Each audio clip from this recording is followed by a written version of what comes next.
കാലിക്കറ്റ് യൂണിവേഴ്സിറ്റിയുടെ BBAയുടെ 6th സെമസ്റ്ററിലെ project മാനേജ്മെൻറ്റിൻ്റെ important essays ആണ് നമ്മൾ നോക്കുന്നത്.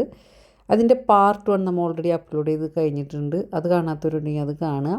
അപ്പോൾ നമ്മുടെ ചാനലിൽ പ്ലേലിസ്റ്റിൽ പോയി കഴിഞ്ഞ് കഴിഞ്ഞാൽ പ്രൊജക്റ്റ് മാനേജ്മെൻറ്റിൻ്റെ ഒരു ഫോൾഡർ ഉണ്ടാവും. അത് ക്ലിക്ക് ചെയ്ത് കഴിഞ്ഞ് കഴിഞ്ഞാൽ നമ്മുടെ എക്സാം റിലേറ്റഡ് ആയിട്ടുള്ള വീഡിയോസ് പ്രൊജക്റ്റ് മാനേജ്മെൻറ്റിൻ്റെ നിങ്ങൾക്ക് കിട്ടും.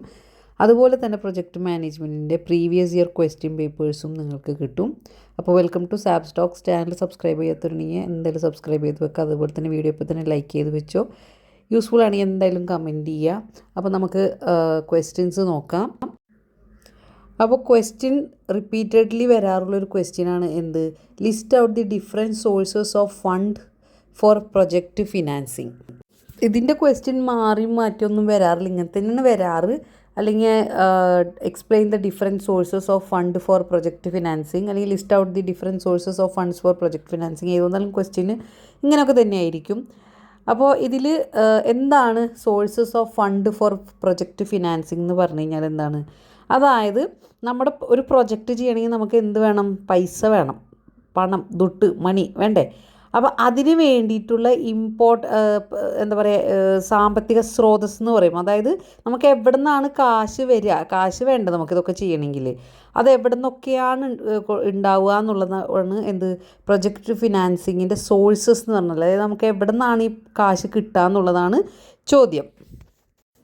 അപ്പോൾ ആദ്യം നമുക്ക് എന്താണ് പ്രൊജക്റ്റ് ഫിനാൻസ് എന്ന് എഴുതിയിട്ട് വേണം അതിൻ്റെ സോഴ്സസ് എഴുതാൻ വേണ്ടിയിട്ട്. എന്താണ് പ്രൊജക്റ്റ് ഫിനാൻസ്? പ്രൊജക്റ്റ് ഫിനാൻസ് എന്ന് പറഞ്ഞു കഴിഞ്ഞാൽ നമ്മളൊരു വലിയൊരു പദ്ധതി, അതിനാണ് ഈ പ്രൊജക്റ്റ് എന്നറിയാം.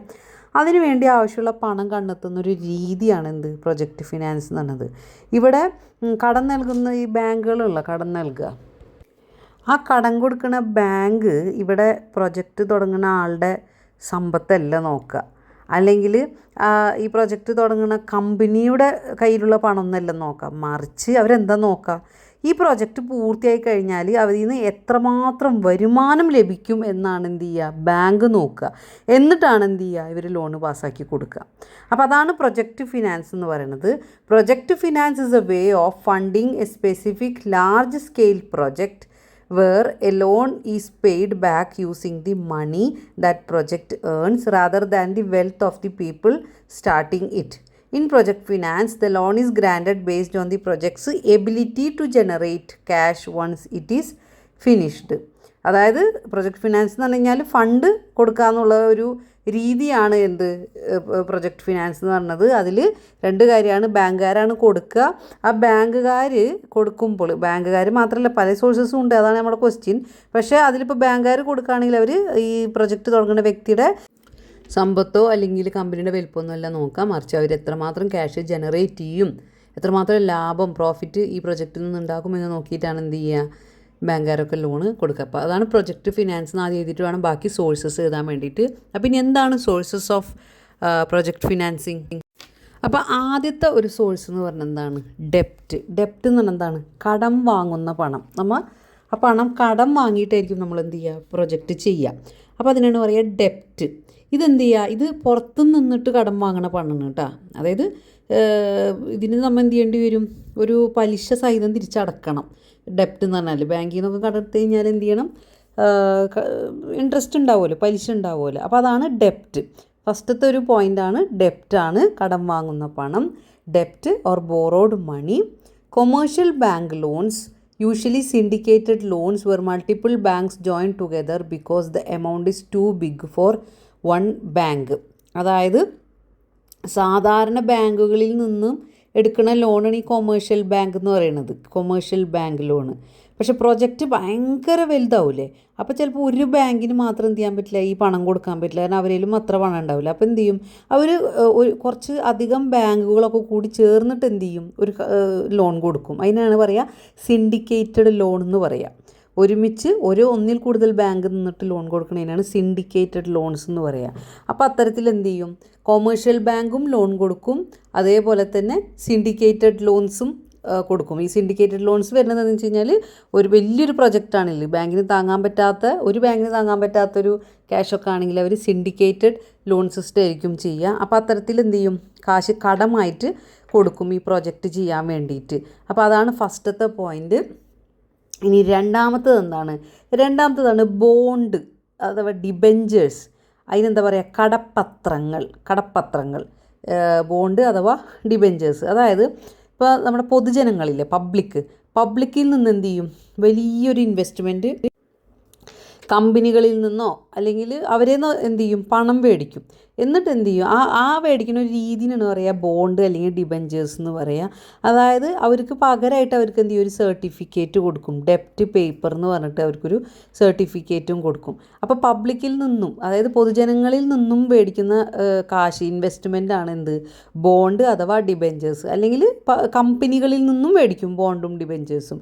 അപ്പോൾ അതാണ് രണ്ടാമത്തെ point, bond or debentures selling ഡെപ്റ്റ് paper two the public or large investment firms. Public എന്ന് ഉദ്ദേശിക്കുന്നത് സാധാരണക്കാർ, ജനങ്ങളെയാണ് ഈ പബ്ലിക് എന്ന് ഉദ്ദേശിക്കുന്നത്. അല്ലെങ്കിൽ ലാർജ് ഇൻവെസ്റ്റ്മെൻറ്റ് ഫേംസ്, വലിയ വലിയ കമ്പനികൾ ഉണ്ടാവില്ലേ, അവരേന്നും എന്ത് ചെയ്യും, ഈ ഡിബെഞ്ചേഴ്സ് അല്ലെങ്കിൽ ബോണ്ട് മേടിക്കും. പകരം അവർക്കൊരു സർട്ടിഫിക്കറ്റും അതിൽ കൊടുക്കും, ഇത് നിങ്ങൾ ഞങ്ങൾക്ക് കാശ് തന്നിട്ടുണ്ട് കേട്ടോ എന്നുള്ളൊരു കടപ്പത്രം, അതായത് ആ കടം മേടിച്ചു എന്നുള്ളൊരു പത്രം രൂപേണ അവർക്ക് എന്ത് ചെയ്യും, കൊടുക്കുകയും ചെയ്യും. അപ്പോൾ അതാണ് രണ്ടാമത്തെ പോയിന്റ്, ബോണ്ട്സ് ആൻഡ് ഡിബെഞ്ചേഴ്സ്.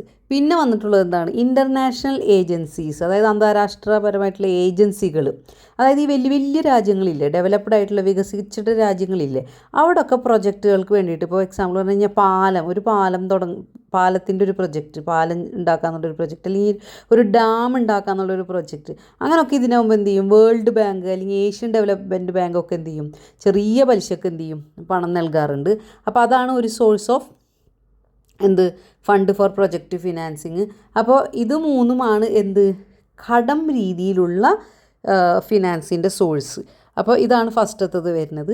ഇനി വരുന്നത് ഇക്വിറ്റി ഫിനാൻസിങ് ആണ്. ഇക്വിറ്റി ഫിനാൻസിങ് എന്ന് പറഞ്ഞാൽ എന്താണ്, അതായത് സ്വന്തത്തിൽ തന്നെ എന്ത് ചെയ്യും, പണം ഇടും, നമ്മുടെ പ്രൊജക്റ്റിന് വേണ്ടിയിട്ട് സ്വന്തത്തിൽ തന്നെ പണം ഇടും. അതിൽ പല ടൈപ്പുകളുണ്ട്. അപ്പോൾ ഇക്വിറ്റി ഫിനാൻസിങ് എന്ന് പറഞ്ഞു കഴിഞ്ഞാൽ is a process through which a company raises capital by selling ownership shares or other equity instruments to investors.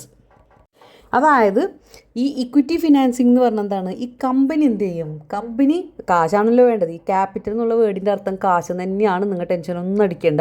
Capital കാണുമ്പോൾ എന്തോ സംഭവം വിചാരിക്കേണ്ട, കാശിന് ഉപയോഗിക്കുന്ന ഒരു വേർഡിനേ ഉള്ളൂ ക്യാപിറ്റൽ, ഇൻവെസ്റ്റ്മെൻറ്റ്. അപ്പോൾ എങ്ങനെയാണ് കാശ് റേസ് ചെയ്യണത്, എങ്ങനെയാണ് കാശ് സ്വരൂപിക്കുന്നത്, എങ്ങനെയാണ് ബൈ സെല്ലിങ് ഓണർഷിപ്പ് ഷെയർസ്. അതായത് കമ്പനിക്ക് കുറേ ഓണർഷിപ്പ് ഷെയർ ഉണ്ടാവും. അതായത് ഓണർഷിപ്പ് ഷെയറൊക്കെ നിങ്ങൾക്ക് പറയുന്നുണ്ടാവുമല്ലോ, നിങ്ങൾക്ക് ഫൈനൽ ഇയർ ഡിഗ്രി സ്റ്റുഡൻസ് അല്ലേ, എന്നാലും ചിലവർക്ക് പറഞ്ഞുതരാം അറിയാത്തവർക്കുണ്ടെങ്കിൽ. അതായത് നമ്മൾ എന്ത് ചെയ്യും, ഷെയർ ഹോൾഡേഴ്സ് ആക്കും നമുക്ക്. അപ്പോൾ കാരണം ഒരു കമ്പനിക്ക് ചിലപ്പോൾ കമ്പനിയായിട്ട് നടന്നിങ്ങനെ പോകും. കമ്പനിക്ക് അതായത് വളർച്ച ഉണ്ടാവാൻ വേണ്ടി കമ്പനി എന്ത് ചെയ്യും, ഷെയർ വിൽക്കും. എന്നിട്ട് പറയും, ആൾക്കാരോട് പറയും, എന്തെന്ന് പറയും, നിങ്ങൾ ഇതിൽ കാശിട്, ഇതിൽ ലാഭം വരുമ്പോൾ നിങ്ങൾക്ക് തരാമെന്ന് പറയും. അതാണ് ഷെയർ ഹോൾഡർ സിസ്റ്റം ഒക്കെ. അപ്പോൾ അതുപോലെയാണ് കമ്പനി എന്ത് ചെയ്യുക, ക്യാപിറ്റൽ റേസ് ചെയ്യുക. ഷെയർ ഹോൾഡേഴ്സ് ആവണമെങ്കിൽ ആദ്യം ഷെയർ മേടിക്കണം. അപ്പോൾ ഷെയർസ് എന്ത് ചെയ്യും, ആൾക്കാർക്ക് വിൽക്കും. അല്ലെങ്കിൽ വേറെ എന്തെങ്കിലും ഇൻസ്ട്രുമെൻറ്റ്സ് ഉണ്ടാവും, ഇക്വിറ്റി ഇൻസ്ട്രുമെൻറ്റ്സ് ഉണ്ടാവും കമ്പനിയിൽ, അതൊക്കെ വിറ്റിട്ടാണ് എന്ത് ചെയ്യുക, ക്യാപിറ്റൽ റേസ് ചെയ്യുക. അതായത് പണം സ്വരൂപിക്കുന്നത് ഈ മാർഗ്ഗങ്ങളിലൂടെ ആയിരിക്കും. ആളുകളിൽ നിന്നും ഷെയർ മേടിച്ചിട്ടായിരിക്കും എന്ത് ചെയ്യുക, ഫിനാൻസിന് സോഴ്സ് കണ്ടെത്തുക. അപ്പോൾ ഇതാണ് ഇക്വിറ്റി ഫിനാൻസിങ് എന്നാണ്. ഈ ഇക്വിറ്റി ഫിനാൻസിങ് തന്നെ 3 ടൈപ്പിലുണ്ട്. എന്തൊക്കെയാണ്, preference shares, equity shares, retained earnings. അപ്പോൾ ഇതിൻ്റെ ഇടയിൽ നമ്മൾ പറയട്ടെ, വീഡിയോ യൂസ്ഫുൾ ആണെങ്കിൽ എന്തായാലും കമൻറ്റ് ചെയ്യുക. അതുപോലെ തന്നെ ഇതിൻ്റെ നോട്ട് വേണമെന്നുണ്ടെങ്കിൽ നിങ്ങൾ നോട്ട്സ് ഒന്ന് കമൻറ്റ് ചെയ്യുക. അപ്പോൾ നമ്മളിപ്പോൾ പഠിച്ചുകൊണ്ടിരിക്കുന്നത് സോഴ്സ് ഓഫ് ഫിനാൻസാണ്, പ്രൊജക്റ്റ് ഫിനാൻസാണ്. നമുക്ക് പ്രൊജക്റ്റ് നടത്തണമെങ്കിൽ, ഒരു പ്രൊജക്റ്റ് ചെയ്യണമെങ്കിൽ എവിടെ നിന്നൊക്കെയാണ് നമ്മൾ പണം നേടിയെടുക്കുക എന്നുള്ള സോഴ്സാണ് നമ്മൾ ചെയ്തുകൊണ്ടിരിക്കുന്നത്. അതിൻ്റെ എസ്സേ ആണ്. അതായത് എസ്സേ എന്ന് പറഞ്ഞത് ഷോർട്ട് എസ്സേ ആയിട്ട് വരാം, 10 മാർക്കായിട്ട് വരാം, 5 മാർക്കിന് വരാം, 10 മാർക്കിന് വരാം. അപ്പോൾ എത്ര തരം സോഴ്സസ് ഉണ്ട്, 2 തരം സോഴ്സസ് ഉണ്ട്. ഒന്ന് കടമായിട്ട് മേടിക്കുന്നതും, ഒന്ന് നമ്മൾ പറഞ്ഞുകൊണ്ടിരിക്കുന്നത് ഇപ്പോൾ ഇക്വിറ്റി ഫിനാൻസിങ് ആണ്. ഇക്വിറ്റി ഫിനാൻസിങ് എന്ന് പറഞ്ഞാൽ എന്താണ്, അതായത് കമ്പനിയുടെ ഷെയർ തന്നെ എന്ത് ചെയ്യും, പബ്ലിക്കിന് വിൽക്കും. എന്നിട്ട് ആൾക്കാരിൽ നിന്നും ക്യാപിറ്റൽ റേസ് ചെയ്യും. അതാണ് ഇക്വിറ്റി ഫിനാൻസിങ്. ഇക്വിറ്റി ഫിനാൻസിങ് തന്നെ 3 തരത്തിലുണ്ട്. അതാണ് equity shares, preferential shares and retained earnings. അപ്പോൾ ഇക്വിറ്റി ഷെയർസിനെ കുറിച്ചാണ് നമ്മൾ പറഞ്ഞുകൊണ്ടിരിക്കുന്നത്. ഇത് നിങ്ങൾക്ക് എപ്പോഴും കുറച്ച് കൺഫ്യൂഷൻ ഉണ്ട്, ഇത് 3 വരുമ്പോൾ. അപ്പോൾ ഞാൻ സിമ്പിൾ സ്റ്റോറി മാതിരി പറഞ്ഞുതരാം. ഇക്വിറ്റി ഷെയർസാണ് ശരിക്കുള്ള റിയൽ ആയിട്ടുള്ള ഓണേഴ്സ് എന്ന് മനസ്സിലാക്കി വെക്കുക. റിയൽ ആയിട്ടുള്ള ഓണേഴ്സ് ആരാ, ആ കമ്പനിയുടെ റിയൽ ആയിട്ടുള്ള ഓണേഴ്സ് ഇക്വിറ്റി ഷെയർസ് ഉള്ളവരാണ്. ഇതാണ് ഏറ്റവും ബേസിക് ആയിട്ടുള്ള ഓണർഷിപ്പ് ഉള്ള ഷെയർ, ഇക്വിറ്റി ഷെയർസ്. ഓക്കെ, ഇതിൻ്റെ ബെനിഫിറ്റ് എന്താണെന്ന് വെച്ച് കഴിഞ്ഞാൽ, ഇപ്പോൾ അതായത് ഇപ്പോൾ ഒരു കഥ മാതിരി പറയുകയാണെങ്കിൽ, ഓക്കെ, നിങ്ങളും നിങ്ങളുടെ ഒരു ഫ്രണ്ടും, ഓക്കെ, ഫ്രണ്ടിൻ്റെ പേര് അമൽ, ഓക്കെ, രണ്ട് പേർക്കും കൂടിയിട്ട് ഒരു ഫുഡ് ട്രക്ക്, ഇന്നലെ പറഞ്ഞ മാതിരി നമ്മുടെ ഓർഗനൈസേഷനിൽ കൊണ്ടുപോകണം ഫുഡ് ട്രക്ക് തുടങ്ങണം എന്ന് വിചാരിക്കുക. ഓക്കെ, കോഴിക്കോട് ജില്ലയിൽ ഫുഡ് ട്രക്ക് തുടങ്ങാമെന്ന് വിചാരിക്കുന്ന ബിസിനസ്. നിങ്ങൾക്ക് 10 ലക്ഷം രൂപ വേണം ഈ ഫുഡ് ട്രക്ക് മേടിക്കണമെങ്കിൽ, പിന്നെ കിച്ചൺ എക്യുപ്മെൻറ്റ്സും സാധനങ്ങളൊക്കെ മേടിക്കണമെങ്കിൽ 10 ലക്ഷം രൂപ വേണം. അപ്പോൾ ഇവിടെയാണ് നമ്മുടെ ഇക്വിറ്റി. ഇപ്പോൾ നമ്മുടെ ഉദ്ദേശം എന്താണ്? ക്യാപിറ്റൽ ഫണ്ട് എങ്ങനെ കണ്ടെത്താം എന്നുള്ളതാണല്ലോ നമ്മുടെ മെയിൻ ഉദ്ദേശം. അപ്പോൾ അതിൻ്റെ സോഴ്സ് കണ്ടെത്തുക എന്നുള്ളതാണ്. അപ്പോൾ അതിലൊന്നാമത് വരുന്നതാണ് എന്ത്? ഇക്വിറ്റി ഫിനാൻസിങ് വരുന്നത്. നമ്മൾ പറയണ ഇക്വിറ്റി ഫിനാൻസിങ് എന്താണ്? അതായത് നിങ്ങളുടെ കയ്യിൽ 6 ലക്ഷം ഉണ്ടെന്ന് വിചാരിക്കുക. 6 ലക്ഷം നിങ്ങളുടെ കയ്യിൽ ഓൾറെഡി ഉണ്ട്. ഇനി നിങ്ങൾക്ക് എത്ര വേണം? 4 ലക്ഷം നിങ്ങളുടെ കയ്യിലുണ്ടെന്ന് വിചാരിക്കുക. 6 ലക്ഷം ഇനി നിങ്ങൾക്ക് വേണം. ഓക്കെ, അപ്പോൾ നിങ്ങൾ ഈ ഇക്വിറ്റി ഫിനാൻസിങ് ഉപയോഗിക്കാമെന്ന് വിചാരിക്കുന്നത്. നിങ്ങളുടെ കസിനോട് പറയും. കസിനാണെങ്കിൽ ഭയങ്കര ലോക്കലായിട്ട് ബിസിനസ്സൊക്കെ നടത്തുന്ന ആളാണ് കേട്ടോ, ആൾ പുലിയാണ്. അപ്പോൾ പറയും, ദേ കാശ് ഇതിലിട്ടോട്ടാ, അപ്പോൾ കാശ് ഇട്ട് കഴിഞ്ഞാൽ നീ ഓണറാവും, നീ പാർട്ട്ണർഷിപ്പ് ആവും എന്നൊക്കെ പറയണം. അങ്ങനെ നമുക്ക് ട്രക്കുന്നത് കൊണ്ട് പ്രോഫിറ്റ് ഉണ്ടാക്കാൻ പറ്റും എന്നൊക്കെ പറഞ്ഞിട്ട്. ഇനിയിപ്പോൾ പ്രോഫിറ്റ് ഉണ്ടാക്കാൻ പറ്റിയില്ലെങ്കിൽ കാശ് പോവുകയും ചെയ്യും. അപ്പോൾ ഇതാണ് എന്ത്? ഇക്വിറ്റി ഫിനാൻസിങ് എന്ന് പറയുന്നത്. കാശ് ഇങ്ങനെ സ്വരൂപിച്ചിട്ട് എന്ത് ചെയ്യും? നമ്മുടെ ഈ ബിസിനസ്സിൽ ഇടും. ഓക്കെ, ഇനിയിപ്പോൾ കാശ് പോയാൽ, അതായത് പ്രോഫിറ്റ് ഒന്നും കിട്ടില്ല, കമ്പനി നഷ്ടത്തിലായാലും പൈസ പോവുകയും ചെയ്യും. ഓക്കെ, ഇക്വിറ്റി ഫിനാൻസിങ് എന്ന് പറയുന്നതാണ്. ഇനി ഇക്വിറ്റി ഷെയർസ് എന്ന് പറഞ്ഞാൽ എന്താണ്? ഇക്വിറ്റി ഷെയർസ് എന്ന് പറഞ്ഞു കഴിഞ്ഞാൽ അവരാണ് റിയൽ ഓണേഴ്സ്. അതായത് ബേസിക് ആയിട്ടുള്ള ഓണർഷിപ്പ് സ്റ്റൈൽ ഏതിലാണ്? ഇക്വിറ്റി ഷെയർസിലാണ്. ഓക്കെ, ഇനി നിങ്ങൾ എന്ത് ചെയ്യണം? നിങ്ങളുടെ ഒരു കസിന് എന്ത് ചെയ്യണം? ഇക്വിറ്റി ഷെയർസ് 3 ലക്ഷത്തിന് കൊടുക്കണമെന്ന് വിചാരിക്കുക. അപ്പോൾ അവൻ ആരായിരിക്കും? അവനാണ് ഇതിൻ്റെ യഥാർത്ഥ ബോസായിട്ട് നിൽക്കുന്ന ആൾ. ഇപ്പോൾ ഈ ഫുഡ് ട്രക്ക് ഉണ്ടാക്കുമ്പോൾ അതിൽ ഫുഡിൻ്റെ മെനു ഒക്കെ ഉണ്ടാവും അല്ലേ? ആ മെനുയിൽ എന്തൊക്കെ വേണമെന്ന് ഈ കസിന് തീരുമാനിക്കാൻ പറ്റും.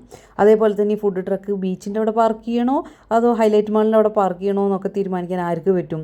ഈ കസിന് പറ്റും. കാരണം ഇയാളാണ് ഇക്വിറ്റി ഷെയർ മേടിച്ചിട്ടുള്ള ആൾ, ഇയാളാണ് റിയൽ ഓണറായിട്ട് വരുന്നത്. ഓക്കെ, അപ്പോൾ അതാണ് ഇക്വിറ്റി ഷെയർസ് എന്ന് പറയുന്നത്. ഇനി മൂന്നാമത്തെ ഒരു ഷെയർ ഉണ്ട്, എന്ത്? പ്രിഫറൻഷ്യൽ ഷെയർസ് അല്ലെങ്കിൽ പ്രിഫറൻസ് ഷെയർസ്. അതിൽ തന്നെ ഉണ്ടാവുക വീട് പ്രിഫറൻസ്. നമ്മൾ ഒരാൾക്കൊരു പ്രിഫറൻസ് കൊടുക്കുക, പ്രാധാന്യം കൊടുക്കുന്ന ഷെയർ ഹോൾഡർ. ഈ പ്രിഫറൻസ് ഷെയർസിന് എന്തായിട്ട് കണക്കാക്കുന്നത്? VIP ആയിട്ടാണ് കണക്കാക്കുന്നത്. ഓക്കെ, അപ്പോൾ ഈ പ്രിഫറൻസ് ഷെയർ മേടിക്കാൻ വരുന്ന ആൾക്കാർക്കുണ്ടല്ലോ, അവർക്ക് കുറച്ചും കൂടി സേഫ്റ്റിയാണ് ആവശ്യം അവരുടെ കാശിനെ കുറിച്ചിട്ട്. എനിക്ക് ഭയങ്കര ഓണർഷിപ്പ് വേണം, എനിക്ക് മെനു ചെക്ക് ചെയ്യാൻ നടക്കണം, എനിക്ക് ട്രക്ക് എവിടെ അങ്ങനെയൊന്നും വേണ്ട. അവർക്ക് അവരുടെ കാശിൻ്റെ കാര്യം മതി. അവർക്ക് നിങ്ങൾ ബിസിനസ് എങ്ങനെ നടത്തിയാലും വേണ്ടില്ല, നിങ്ങൾ എന്ത് ചെയ്താൽ മതി? എൻ്റെ കാശ് സേഫായിട്ട് ഇതാക്കിയാൽ മതി എന്നുള്ള ഒരു രീതിയാണ് ആർക്കുള്ളത്? Preferential share ഹോൾഡേഴ്സിനുള്ളത്. പക്ഷെ അവർക്കാണെങ്കിൽ ഒരു VIP ഫീലുമാണ്. ഇപ്പോൾ ഒരു ലോക്കൽ ബിസിനസ്മാൻ തന്നെയായിരിക്കും ഒരാൾ, കാശുള്ള ഒരു പണക്കാരൻ എന്ത് ചെയ്യണം? നമുക്ക് എന്ത് ചെയ്യണം? 2 ലക്ഷം രൂപ ആയിട്ട് പ്രിഫറൻസ് ഷെയർ ആയിട്ട് അയാൾ എടുക്കണമെന്ന് വിചാരിക്കുക. അപ്പോൾ അവിടെ നടക്കുന്ന ഡീൽ എന്തായിരിക്കും? അയാൾ പറയുന്നത്, നിങ്ങളുടെ മെനുവിൽ നിങ്ങൾ ബർഗർ ഉണ്ടാക്കുക, ഫുഡ് ട്രക്കിൽ ബിരിയാണി ഉണ്ടാക്കുക, എന്തായാലും എനിക്ക് വേണ്ടില്ല, എനിക്ക് എല്ലാ മാസവും 10% പ്രോഫിറ്റ് കിട്ടണം, അഥവാ ലാഭം കിട്ടണം. ഓക്കെ, അങ്ങനെയാണ് എന്ത് ചെയ്യുക? ഈ പ്രിഫറൻസ് ഷെയർ ഹോൾഡേഴ്സ് പറയുക. ഇവിടെ എന്താ വെച്ചാൽ ബെനിഫിറ്റ് എന്ന് വെച്ചാൽ അയാൾ VIP സ്ഥാനമാണ് അയാൾക്ക്. ഫസ്റ്റ് ഡിവിഡൻഡ് എന്ന് പറഞ്ഞാൽ എന്താണ്? നമുക്ക് ഇതിൽ നിന്ന് വരുന്ന ലാഭം കിട്ടുമ്പോൾ, ഫുഡ് ട്രക്കൊക്കെ നടത്തി ലാഭം കിട്ടുമ്പോൾ അയാൾക്കാണ് ഫസ്റ്റ് കൊടുക്കുക. അതാണ് പ്രിഫറൻസ് ഷെയർ ഹോൾഡേഴ്സ് എന്ന് പറഞ്ഞു കഴിഞ്ഞാൽ. ഓക്കെ, അപ്പോൾ പ്രിഫറൻസ് ഷെയർ ഹോൾഡേഴ്സ് ഏകദേശം മനസ്സിലായില്ലേ? ഇനി വരുന്നത് ഒന്നാണ് റീറ്റെയിൻഡ് ഏർണിങ്സ്. റീറ്റെയിൻഡ് ഏർണിങ്സ് എന്ന് പറഞ്ഞാൽ എന്താണ്? അതായത് നമ്മൾ ഈ ഫുഡ് ട്രക്കൊക്കെ നടത്തി ബിസിനസ്സൊക്കെ റെഡിയായി ഒരു 2 ലക്ഷം രൂപ നമുക്ക് ലാഭം കിട്ടിയെന്ന് വിചാരിക്കുക. നമ്മൾ ഈ ലാഭം കിട്ടുമ്പോൾ ഉടനെ ഓക്കെ നമുക്ക് ട്രിപ്പ് പോവുക, എക്സ്പ്ലോർ ചെയ്യുക, അങ്ങനെയൊന്നുമല്ല. നമ്മൾ ഈ 2 ലക്ഷം രൂപ എടുത്തിട്ട് ഉടനെ വേറൊരു ചെറിയ ബിസിനസ്സും കൂടി തുടങ്ങിയിട്ട് ഈ നമ്മുടെ മെയിൻ ഫുഡ് ട്രക്കിൻ്റെ അപ്പുറത്ത് ചെറിയൊരു ജ്യൂസിൻ്റെ ഒരു വാൻ ഇടും. എന്നിട്ട് വീണ്ടും അവിടെ ബിസിനസ് എന്ത് ചെയ്യും? എക്സ്പാൻഡ് ചെയ്യും, ഒന്നും കൂടി വിപുലീകരിക്കും. അങ്ങനെ ചെയ്യുന്നതിനാണ് പറയുന്നത് റീറ്റെയിൻഡ് ഏർണിങ്സ്. അതായത് നിങ്ങൾക്ക് പോയിട്ട് ആരോടും ഷെയർ മേടിത്തായോ അല്ലെങ്കിൽ ബാങ്കിനോട് പോയിട്ട് ലോണൊന്നും തായോ എന്നൊന്നും പറയണ്ട, പുതിയ പാർട്ട്ണറൊന്നും കാണണ്ട, സ്വന്തത്തിൽ നിങ്ങൾ സേവ് ചെയ്ത മണിയാണെന്ത്? റീറ്റെയിൻഡ് ഏർണിങ്സ് എന്ന് പറയുന്നത്. അപ്പോൾ ഇതൊക്കെയാണ് എന്ത് വരുന്നത്? Sources of fund of project financing. അപ്പോൾ അതിൽ ഓരോന്ന് പറഞ്ഞാൽ ഇക്വിറ്റി ഷെയർസ് എന്ന് പറഞ്ഞാൽ എന്താണ്? They R known as the ordinary shares which represent partial ownership in A company. അവരാണ് നമ്മുടെ കമ്പനിയിൽ ഒരു പകുതി ഓണർഷിപ്പ് ഉള്ളത്. നേരത്തെ നമ്മൾ പറഞ്ഞ മാതിരി ആ കഥ അനുസരിച്ചിട്ട് അവരാണ് നമ്മുടെ ഓണർഷിപ്പ് ഉള്ളത്. അവർക്ക് എന്താണ്, they are considered as a real owners of the company. മച്ചാ നിങ്ങളാണ് നമ്മുടെ മെനു തീരുമാനിക്കുന്നത്. ബർഗർ വേണോ, നമ്മൾ ഫുഡ് എവിടെ, ട്രക്ക് എവിടെ പാർക്ക് ചെയ്യണം എന്നൊക്കെ തീരുമാനിക്കുന്നതായിരുന്നു ഈ ഇക്വിറ്റി ഷെയർ ഹോൾഡേഴ്സ് ആയിരിക്കും. അപ്പോൾ അതാണ് ഇക്വിറ്റി ഷെയർസ്. ഓക്കെ, ഇനി വന്നിട്ട് എന്താണ് പ്രിഫറൻഷ്യൽ ഷെയർസ്. ഇനി പ്രിഫറൻസ് ഷെയർസ് എന്താണ്? Preference shares are a type of equity financing that gives holders priority over common share holders for dividends. അതായത് അവർക്കായിരിക്കും പ്രിഫറൻസ്, അവർക്കായിരിക്കും പ്രാധാന്യം. പ്രിഫറൻഷ്യൽ ഷെയർകാർക്കായിരിക്കും, ഷെയർ ഹോൾഡേഴ്സിനായിരിക്കും പ്രാധാന്യം മറ്റവരെക്കാൾ. മറ്റവർ എന്ന് പറഞ്ഞു കഴിഞ്ഞാൽ സാധാ റിയൽ ഓണേഴ്സ് എന്നൊക്കെ പറഞ്ഞ് നടക്കുന്നുണ്ടെങ്കിലും സത്യത്തിൽ VIP ഫീലിംഗ് ആർക്കാണ്? പ്രിഫറൻസ് ഷെയർസുകാർക്കാണ്. മാത്രമല്ല ഇവിടെ ഇമ്പോർട്ടൻ്റ് ആയിട്ടൊരു പോയിന്റ് നമ്മൾ മിസ്സായെന്ന് വെച്ചാൽ they do not have voting rights. അതിന് പതിലായിട്ട് ഞാൻ പറഞ്ഞു എന്തെന്ന്, ഇപ്പം മെനുവിൽ നിങ്ങൾ ബിരിയാണി വേണോ ബർഗർ വേണോ എന്നൊന്നും തീരുമാനിക്കാൻ പറ്റില്ല. ആർക്ക്? ഈ പ്രിഫറൻസ് ഷെയർ ഹോൾഡേഴ്സുകാർക്ക്. അവർക്ക് കാശ് പ്രോഫിറ്റ് മാത്രം കിട്ടിയാൽ മതി. മാത്രമല്ല ഡിവിഡൻഡ്, നമുക്ക് കമ്പനിയിൽ നിന്ന് ലാഭം കിട്ടുമ്പോൾ ഫസ്റ്റ് ആർക്കാണ് കൊടുക്കുക? ഇവർക്കാണ് കൊടുക്കുക, പ്രിഫറൻഷ്യൽ ഷെയർസിന്. ഇത് കൺഫ്യൂഷൻ ആവേണ്ട ഒരു കാര്യമില്ല. കാരണം പ്രിഫറൻഷ്യൽ എന്ന് പറഞ്ഞാൽ, പ്രിഫറൻസ് എന്ന് പറഞ്ഞു കഴിഞ്ഞാൽ നമുക്ക് പ്രാധാന്യം, ഏറ്റവും പ്രാധാന്യം ആർക്കാണ് കൊടുക്കുക? ഇവർക്ക് തന്നെ. അപ്പോൾ അത് ആ വേർഡിൽ തന്നെ ഉണ്ട്. അതേപോലെ തന്നെ മറ്റവർക്ക് വോട്ടിംഗ് റൈറ്റ്സ് ഉണ്ട്. ആർക്ക്? ഇക്വിറ്റി ഷെയർകാർക്ക് എന്തുണ്ട്? വോട്ടിംഗ് റൈറ്റ്സ് ഉണ്ട്. പിന്നെ ഈ ഡിവിഡൻഡ് എന്ന് പറഞ്ഞാൽ എന്താണ്? ഡിവിഡൻഡ് എന്ന് പറഞ്ഞു കഴിഞ്ഞാൽ നമ്മൾ ഷെയർ ഹോൾഡേഴ്സിന് കൊടുക്കുന്ന റിട്ടേൺസ്. അതായത് ലാഭം കിട്ടുമ്പോൾ ലാഭം കൊടുക്കൂലേ, അതിനൊക്കെ ഈ വാക്കുകളിൽ പറയണമെന്നുള്ളൂ. സംഭവം എന്താണ്? ഇവർക്ക് പ്രോഫിറ്റ് കിട്ടുമ്പോൾ കൊടുക്കുന്ന ആ ഒരു റിട്ടേൺസിനെയാണ് എന്തെന്ന് പറയുന്നത്? ഡിവിഡൻഡ്. അത് റൈറ്റ് ഷെയർസ് ആയിട്ടോ ബോണസ് ഷെയർസ് ആയിട്ടോ പല രീതിയിലും എന്ത് ചെയ്യും? കൊടുക്കും. അപ്പോൾ അതാണ് dividend. Returns to the share holders in the form of dividends, that is may be in right shares or bonus shares. അപ്പോൾ ഇതാണ് എന്ത് വരുന്നത്? ഇക്വിറ്റി ഷെയർസിൽ, പ്രിഫറൻഷ്യൽ ഷെയർസും ഇക്വിറ്റി ഷെയർസിലൊക്കെ വരുന്നത്. ഇനി വരുന്നത് എന്താണ്? Retained earnings. റീറ്റെയിൻഡ് ഏർണിങ്സ് എന്താണ്? റീറ്റേൺഡ് ഏർണിങ്സ് എന്ന് പറഞ്ഞു കഴിഞ്ഞാൽ കമ്പനി നടത്തിയിട്ട് ഒരു കൊല്ലമൊക്കെ കഴിയുമ്പോൾ നിങ്ങൾക്ക് 2 ലക്ഷം രൂപ ലാഭം കിട്ടി. നിങ്ങൾ എന്ത് ചെയ്തു? ഷെയർ ഹോൾഡേഴ്സിന് ഷെയറൊക്കെ കൊടുത്തു കഴിഞ്ഞു. എല്ലാം കഴിഞ്ഞിട്ട് ബാക്കി വരുന്ന ആ ഒരു പണില്ലേ, പ്രോഫിറ്റ്, ലാഭം, അതാണ് റീറ്റെയിൻഡ് ഏർണിങ്സ്. അത് പോയിട്ട് നിങ്ങൾ മണാലി പോയിട്ട് ചില്ല് ചെയ്യാമെന്നൊന്നല്ല വിചാരിക്കുന്നു. ഉടനെ നിങ്ങൾ കമ്പനിക്ക് തന്നെ കാശ് ഇറക്കിയിട്ട് ഉടനെ ഒരു ചെറിയൊരു ജ്യൂസ് വാൻ അപ്പുറത്ത് ഫുഡ് ട്രക്കിൻ്റെ അവിടെ തുടങ്ങുകയാണ്. അതിലേക്ക് ഇൻവെസ്റ്റ് ചെയ്യുകയാണ്. എന്തിനു വേണ്ടിയിട്ട്? കൂടുതൽ കമ്പനി വികസിപ്പിക്കാൻ വേണ്ടി, ആ ഫുഡ് ട്രക്ക് ബിസിനസ് വികസിപ്പിക്കാൻ വേണ്ടി. അത്തരത്തിലുള്ള ആ ഒരു ഏർണിങ്സ് ആണ് എന്ത്? Retained earnings. Retained earnings are the net earnings or profits of a company keeps after paying dividends to the share holders. നമ്മൾ ഷെയർ ഹോൾഡേഴ്സിന് ഡിവിഡൻസ് ഒക്കെ കൊടുത്തു കഴിഞ്ഞു. ഡിവിഡൻസ് എന്ന് പറഞ്ഞാൽ എന്താണ്? ഷെയർ ഹോൾഡേഴ്സിന് കൊടുക്കേണ്ട ലാഭ പണം ഒക്കെ, അതിനാണ് ഡിവിഡൻസ് എന്ന് പറയുന്നത്. അതൊക്കെ കൊടുത്തതിന് ശേഷം നമുക്ക് കിട്ടുന്ന ഒരു പ്രോഫിറ്റ്, ലാഭം, കമ്പനിക്ക് കിട്ടുന്ന ലാഭമാണ് returned earnings. They are A portion of the companies profit. അത് കമ്പനിയുടെ ലാഭത്തിൻ്റെ ഒരു ഭാഗമാണ്. ഏത്? ഈ റീറ്റേൺഡ് ഏർണിങ്സ് എന്ന് പറഞ്ഞത്. അത് എന്ത് ചെയ്യില്ല? അത് ഇനി ഓണർമാർക്കോ ഒന്നും എന്ത് ചെയ്യില്ല? ഡിസ്ട്രിബ്യൂട്ട് ചെയ്യില്ല. പക്ഷെ അത് റീഇൻവെസ്റ്റ് ചെയ്യും.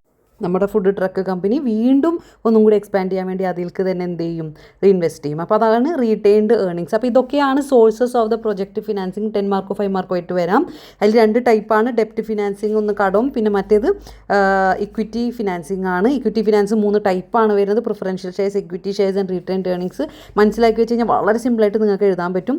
പിന്നെയുള്ള മൂന്നാമത്തെ സോഴ്സ് ഓഫ് ഷെയർ എന്താണെന്ന് വെച്ച് കഴിഞ്ഞാൽ, ഇനി അടുത്തതാണ് ഗവൺമെൻറ് ഗ്രാൻറ്റ് അഥവാ സബ്സിഡി കൊടുക്കുക. ഇതെന്ന് പറഞ്ഞാൽ ശരിക്കും പറഞ്ഞൊരു ഫ്രീ മണി പോലെയാണ് ഗവൺമെൻറ് കൊടുക്കുന്നത്. അതായത് നമ്മുടെ എൻവയൺമെൻറ്റിന് എന്തെങ്കിലും ബെനിഫിറ്റ് ഉണ്ട്, ഉപകാരം ഉണ്ടെന്ന് തോന്നിക്കഴിഞ്ഞാൽ, ഈ പബ്ലിക്കിന് ഉപകാരം ഉണ്ടെന്ന് തോന്നിക്കഴിഞ്ഞ് കഴിഞ്ഞാൽ ഗവൺമെൻറ് തന്നെ എന്ത് ചെയ്യും? സ്റ്റെപ്പ് എടുക്കും. ഫിനാൻഷ്യൽ സപ്പോർട്ട് തരാൻ, നമുക്ക് സാമ്പത്തിക സപ്പോർട്ട് തരാൻ വേണ്ടി ഗവൺമെൻറ് തന്നെ എന്ത് ചെയ്യും? എടുക്കുന്ന സ്റ്റെപ്പാണ് എന്ത്? ഗവൺമെൻറ് ഗ്രാൻറ്റ് എന്ന് പറയുന്നത്. ഇതെന്ന് പറഞ്ഞു കഴിഞ്ഞാൽ ഗവൺമെൻറ് ഇങ്ങനെ നിങ്ങളുടെ കയ്യിൽ നിന്ന് പ്രോഫിറ്റ് ഒന്നും വേണ്ടി കാത്തിരിക്കില്ല. ബാങ്കുകാരോ അല്ലെങ്കിൽ മറ്റേ ബാക്കിയുള്ളവരൊക്കെ ചെയ്യണ പോലെ പ്രോഫിറ്റ് ഇതായോ എന്നും പറഞ്ഞൊന്നും കാത്തിരിക്കില്ല. നമുക്കൊരു ഫിനാൻഷ്യൽ സപ്പോർട്ടാണ് സത്യത്തിൽ ഗവൺമെൻറ് ഗ്രാൻറ്റിലൂടെ തരുന്നത്. When a project is considered beneficial to the public or the environment, the government often steps into to provide financial support. This is a non-commercial source of funding, meaning the government isn't looking to make a profit from you like a bank or an investor would. അതായത് ആ ഒരു project നമ്മുടെ എൻവയൺമെൻറ്റിനോ അല്ലെങ്കിൽ നമ്മുടെ പബ്ലിക്കിനോ ഒരു benefit ഉള്ളതാണ് എന്ന് ഗവൺമെൻറ്റിന് തോന്നിക്കഴിഞ്ഞാൽ ഗവൺമെൻറ് എന്ത് ചെയ്യും? ഗവൺമെൻറ്റായിട്ട് എടുക്കുന്ന സ്റ്റെപ്പാണ് എന്ത്? നമുക്ക് ഫിനാൻഷ്യൽ സപ്പോർട്ട് തരാമെന്നുള്ളത്. ഇതൊരു നോൺ കൊമേഴ്ഷ്യൽ ആയിട്ടുള്ളൊരു സോഴ്സൊന്നുമല്ല. ഇത് നമുക്ക് അവർ ബാങ്കിൽ നിന്ന് കിട്ടുന്ന ഒരു പ്രോഫിറ്റൊന്നും ഗവൺമെൻറ് ഉദ്ദേശിച്ചിട്ടൊന്നുമല്ല ഇത് ചെയ്യണം. നമുക്കൊരു ഫിനാൻഷ്യൽ സപ്പോർട്ട് മാതിരിയാണ് ഗവൺമെൻറ് ഗ്രാൻഡ് തരുന്നത്. അപ്പോൾ ഇതാണ് ഗവൺമെൻറ് ഗ്രാൻഡ് എന്ന് പറഞ്ഞാൽ. ഇനി ഗവൺമെൻറ് സബ്സിഡീസ് എന്ന് പറഞ്ഞതാണ്. സബ്സിഡി എന്ന് പറഞ്ഞു കഴിഞ്ഞാൽ ഒരു ഫിനാൻഷ്യൽ അസിസ്റ്റൻസ് തന്നെയാണ്, നമുക്ക് തരുന്ന ഒരു ഫിനാൻഷ്യൽ സപ്പോർട്ട് തന്നെയാണ് എന്ത് സബ്സിഡീസ് എന്ന് പറയുന്നത്. ഈ ഗ്രാൻഡ് എന്ന് പറഞ്ഞു കഴിഞ്ഞാൽ നമ്മൾ എന്ത് ചെയ്യേണ്ട, തിരിച്ച് ഗവൺമെൻറ്റിന് നൽകേണ്ട ആവശ്യമൊന്നുമില്ല. അതായത് ശരിക്കും പറഞ്ഞാൽ ഈ ഗ്രാൻഡൊക്കെ ആർക്കാണ് കൊടുക്കുക, ഈ ഗവേഷണം സയൻറ്റിസ്റ്റുകൾക്ക്, അതേപോലെ തന്നെ സാമൂഹിക സേവനമൊക്കെ നടത്തൂലേ, സോഷ്യൽ സർവീസൊക്കെ നടത്തൂലേ, അതിനൊക്കെ വേണ്ടിയിട്ടാണ് ഈ ഗ്രാൻഡ് കൊടുക്കുക. ഒരു ഗിഫ്റ്റ് പോലെ ഗവൺമെൻറ് കൊടുക്കുന്ന ഒരു ഗിഫ്റ്റ് പോലെയാണ് ഗ്രാൻഡ്, തിരിച്ച് അടക്കേണ്ടതില്ല. സബ്സിഡീസ് എന്ന് പറഞ്ഞു കഴിഞ്ഞാൽ ഒരു പ്രൊജക്റ്റ് നടത്താനുള്ള ചിലവ് കുറക്കാൻ വേണ്ടിയിട്ട് സർക്കാർ നൽകുന്ന ഒരു ഇളവാണ് സത്യത്തിൽ എന്ത് സബ്സിഡീസ് എന്ന് പറയുന്നത്. അതായത് ഇപ്പോൾ ഒരു പ്രൊജക്റ്റ് നടത്തുമ്പോൾ നമുക്കതിന് കറണ്ട് ബില്ല് വരും. അപ്പോൾ ആ കറണ്ട് ബില്ല് എന്ത് ചെയ്യും, ചെറിയ കറണ്ട് ബില്ല് അടച്ചാൽ മതിയാവും. സബ്സിഡി കൊടുക്കാൻ തന്നെ ചെറിയ കറണ്ട് ബില്ല് അടച്ചാൽ മതിയാവും, വരുന്നതിനേക്കാളും കുറച്ച് അടച്ചാൽ മതിയാവും. അല്ലെങ്കിൽ നമുക്ക് വരുന്ന ബാങ്കിൻ്റെ ലോണിൻ്റെ പലിശ അതിൻ്റെ ഒരു ഭാഗം എന്ത് ചെയ്യും, സർക്കാർ സബ്സിഡി ആയിട്ട് അടച്ചിരിക്കും, ഒരു ഡിസ്കൗണ്ട് കൂപ്പൺ മാതിരി. അതാണ് സബ്സിഡി എന്ന് പറയുന്നത്. Government subsidy, a subsidy is a form of financial assistance to reduce the cost of a running a project or producing a product. നമ്മൾ ഒരു പ്രൊജക്റ്റ് നടത്തിക്കൊണ്ട് പോകുമ്പോൾ അതിന് വരുന്ന ചിലവുകളിൽ നിന്ന് എന്ത് ചെയ്യും, ഗവൺമെൻറ് കുറച്ച് തരും. ഇപ്പോൾ കറണ്ട് ബില്ലോ അങ്ങനത്തെ എന്തെങ്കിലും, അതിനൊക്കെയാണ് പറയുക ഗവൺമെൻറ് സബ്സിഡീസ്. അപ്പോൾ ഇതൊക്കെയാണ് sources of the project finance, sources of fund of project finance. അപ്പോൾ വീഡിയോ യൂസ്ഫുൾ ആണെങ്കിൽ എന്തായാലും ഇപ്പോൾ തന്നെ കമൻറ്റ് ചെയ്ത് വെച്ചോ, അതുപോലെ തന്നെ ലൈക്കും ചെയ്തോ. ഇനിയിപ്പോൾ പുതിയ ആൾക്കാരാണെങ്കിൽ സബ്സ്ക്രൈബ് ചെയ്തിട്ടില്ലെങ്കിൽ സബ്സ്ക്രൈബ് ചെയ്തോ. അപ്പോൾ അടുത്തൊരു ഇമ്പോർട്ടൻറ്റ് എസ്സേ നമ്മൾ പോകുന്നത് എന്താണ്, പ്രൊജക്റ്റ് മാനേജറിനെ കുറിച്ചാണ്. പ്രൊജക്റ്റ് മാനേജർ അയാളുടെ റോൾസ്, റെസ്പോൺസിബിലിറ്റീസ്, ട്രേറ്റ്സ് ഇതൊക്കെ എന്ത് ചെയ്യാറുണ്ട്, എസ്സേ ആയിട്ട്, ഷോർട്ട് എസ്സേ ആയിട്ട്, ലോങ് എസ്സേ ആയിട്ടൊക്കെ വരാറുണ്ട്. ഒരു സിമ്പിൾ ടോപ്പിക്കാണ്, വളരെ ഈസി ആയിട്ട് മാർക്ക് സ്കോർ ചെയ്യാവുന്നതാണ്. ഒരു മാനേജറിന് ഉണ്ടായിരിക്കേണ്ട സ്കില്ലുകൾ, കഴിവുകൾ, ക്വാളിറ്റീസ് എന്തൊക്കെയാണെന്നുള്ളതാണ് roles and responsibilities of a project മാനേജറിൽ വരുന്നത്. അപ്പോൾ അത് നോക്കാം. ഷോർട്ട് എസ്സേക്കോ ലോങ് എസ്സേക്കോ what are the roles and responsibilities of the project manager അല്ലെങ്കിൽ ട്രേറ്റ്സ് ഓഫ് എ പ്രൊജക്റ്റ് മാനേജറൊക്കെ ചോദിച്ചാൽ ആദ്യം പ്രൊജക്റ്റ് മാനേജർ ആരാണെന്ന് എഴുതി വെച്ചതിന് ശേഷമേ ബാക്കിയുള്ളതൊക്കെ എഴുതാൻ പാടുള്ളൂ. അപ്പോൾ ആരാണ് പ്രൊജക്റ്റ് മാനേജർ? പ്രൊജക്റ്റ് മാനേജർ എന്ന് പറഞ്ഞു കഴിഞ്ഞാൽ individual responsible for day to day execution and management of a project. അതായത് ഒരു പ്രൊജക്റ്റിൻ്റെ ഡേ ടു ഡേ എക്സിക്യൂഷൻ, അതായത് ദൈനംദിന പ്രവർത്തനങ്ങൾ ഉണ്ടാവില്ലേ, അത് നിയന്ത്രിക്കാൻ വേണ്ടിയിട്ടുള്ളതും അതേപോലെ തന്നെ അത് ഈ പ്രൊജക്റ്റ് വളരെ വിജയകരമായിട്ട് പൂർത്തിയാക്കാൻ വേണ്ടിയിട്ട് ഉള്ളൊരു ഉത്തരവാദിത്തപ്പെട്ട ഒരു റെസ്പോൺസിബിൾ ആയിട്ടുള്ള ഒരു പേഴ്സണാണ് ആര്, പ്രൊജക്റ്റ് മാനേജർ എന്ന് പറയുന്ന ആൾ. ഓക്കെ, ആ വ്യക്തി പ്രൊജക്റ്റ് ബോർഡിനും അതുപോലെ തന്നെ ടീം അംഗങ്ങൾ ഉണ്ടാവില്ലേ, അതിൻ്റെ ഇടയിൽ ഒരു പാലം മാതിരിയാണ് ഇയാൾ പ്രവർത്തിക്കുന്നത്. ഇപ്പുറത്ത് പ്രൊജക്റ്റ് ബോർഡും ഇപ്പുറത്ത് പ്രൊജക്റ്റ് ടീമും, അതിൻ്റെ ഇടയിൽ നിന്നിട്ട് ലിങ്ക് ചെയ്തിട്ടാണ് ഇദ്ദേഹം പ്രവർത്തിക്കുക. അപ്പോൾ project manager is a individual responsible for the day to day, ദൈനംദിനം കാര്യങ്ങൾക്ക് വേണ്ടിയിട്ട് execution and management of the project. They act as a primary link, ഒരു ബ്രിഡ്ജ് പോലെ ബിറ്റ്വീൻ ദി പ്രൊജക്റ്റ് ബോർഡ് എന്ന് പറഞ്ഞാൽ ബോർഡിലിരിക്കുന്ന ആൾക്കാരായിരിക്കും ഡിസിഷൻ മേക്കേഴ്സ്, അവരിടയിലും അതേപോലെ തന്നെ പ്രൊജക്റ്റ് ടീം, അതായത് പ്രൊജക്റ്റ് ചെയ്യുന്ന ആൾക്കാരുണ്ടാവില്ലേ, ഇത് വരുത്തുന്ന ആൾക്കാരുണ്ടാവില്ലേ, അവരിടയിൽ നിൽക്കുന്ന ഒരു ലിങ്ക് പോലെ, ഒരു എന്താ പറയുക, നമ്മുടെ പ്രൈമറി ലിങ്ക് പോലെ നിൽക്കുന്ന ഒരു ബ്രിഡ്ജ് പോലെ നിൽക്കുന്ന ഒരു ഇൻഡിവിജ്വലാണ്, ഒരു വ്യക്തിയാണ് ആര്, പ്രൊജക്റ്റ് മാനേജർ. അപ്പോൾ ആദ്യം പ്രൊജക്റ്റ് മാനേജർ എഴുതിയതിന് ശേഷമേ നിങ്ങൾ റോൾസ് ആൻഡ് റെസ്പോൺസിബിലിറ്റീസ് എഴുതാൻ പാടുള്ളൂ. അപ്പോൾ what are the roles and responsibilities of project manager 5 മാർക്കിന് ചോദിക്കാറുണ്ട്. കഴിഞ്ഞ കൊല്ലം റോൾസ് ആൻഡ് റെസ്പോൺസിബിലിറ്റീസ് ചോദിച്ചിട്ടുണ്ട്. 2024 what are the traits of the project manager ചോദിച്ചിട്ടുണ്ട്. അപ്പോൾ ഇതെങ്ങനെ വേണമെങ്കിലും ചോദിക്കുക, അല്ലെങ്കിൽ 2 മാർക്കിന് who is a project manager ചോദിക്കുക. അപ്പോൾ അതൊരു ഷുവർ ക്വസ്റ്റ്യൻ ആയിട്ട് കണക്കാക്കിയിട്ട് പ്രൊജക്റ്റ് മാനേജറിനെ കുറിച്ച് പഠിച്ചു വെക്കുക. അപ്പോൾ എന്താണ് Rolls and responsibilities of manager? അദ്ദേഹത്തിൻ്റെ ചുമതലകൾ എന്താണ് മാനേജറിൻ്റെ? അതായത് പ്രൊജക്റ്റ് മാനേജറിൻ്റെ ആദ്യത്തെ ഒരു റെസ്പോൺസിബിലിറ്റി, ഒരു ചുമതല എന്താണ്? PID തയ്യാറാക്കുക. എന്താണ് ഈ PID എന്ന് പറഞ്ഞു കഴിഞ്ഞാൽ?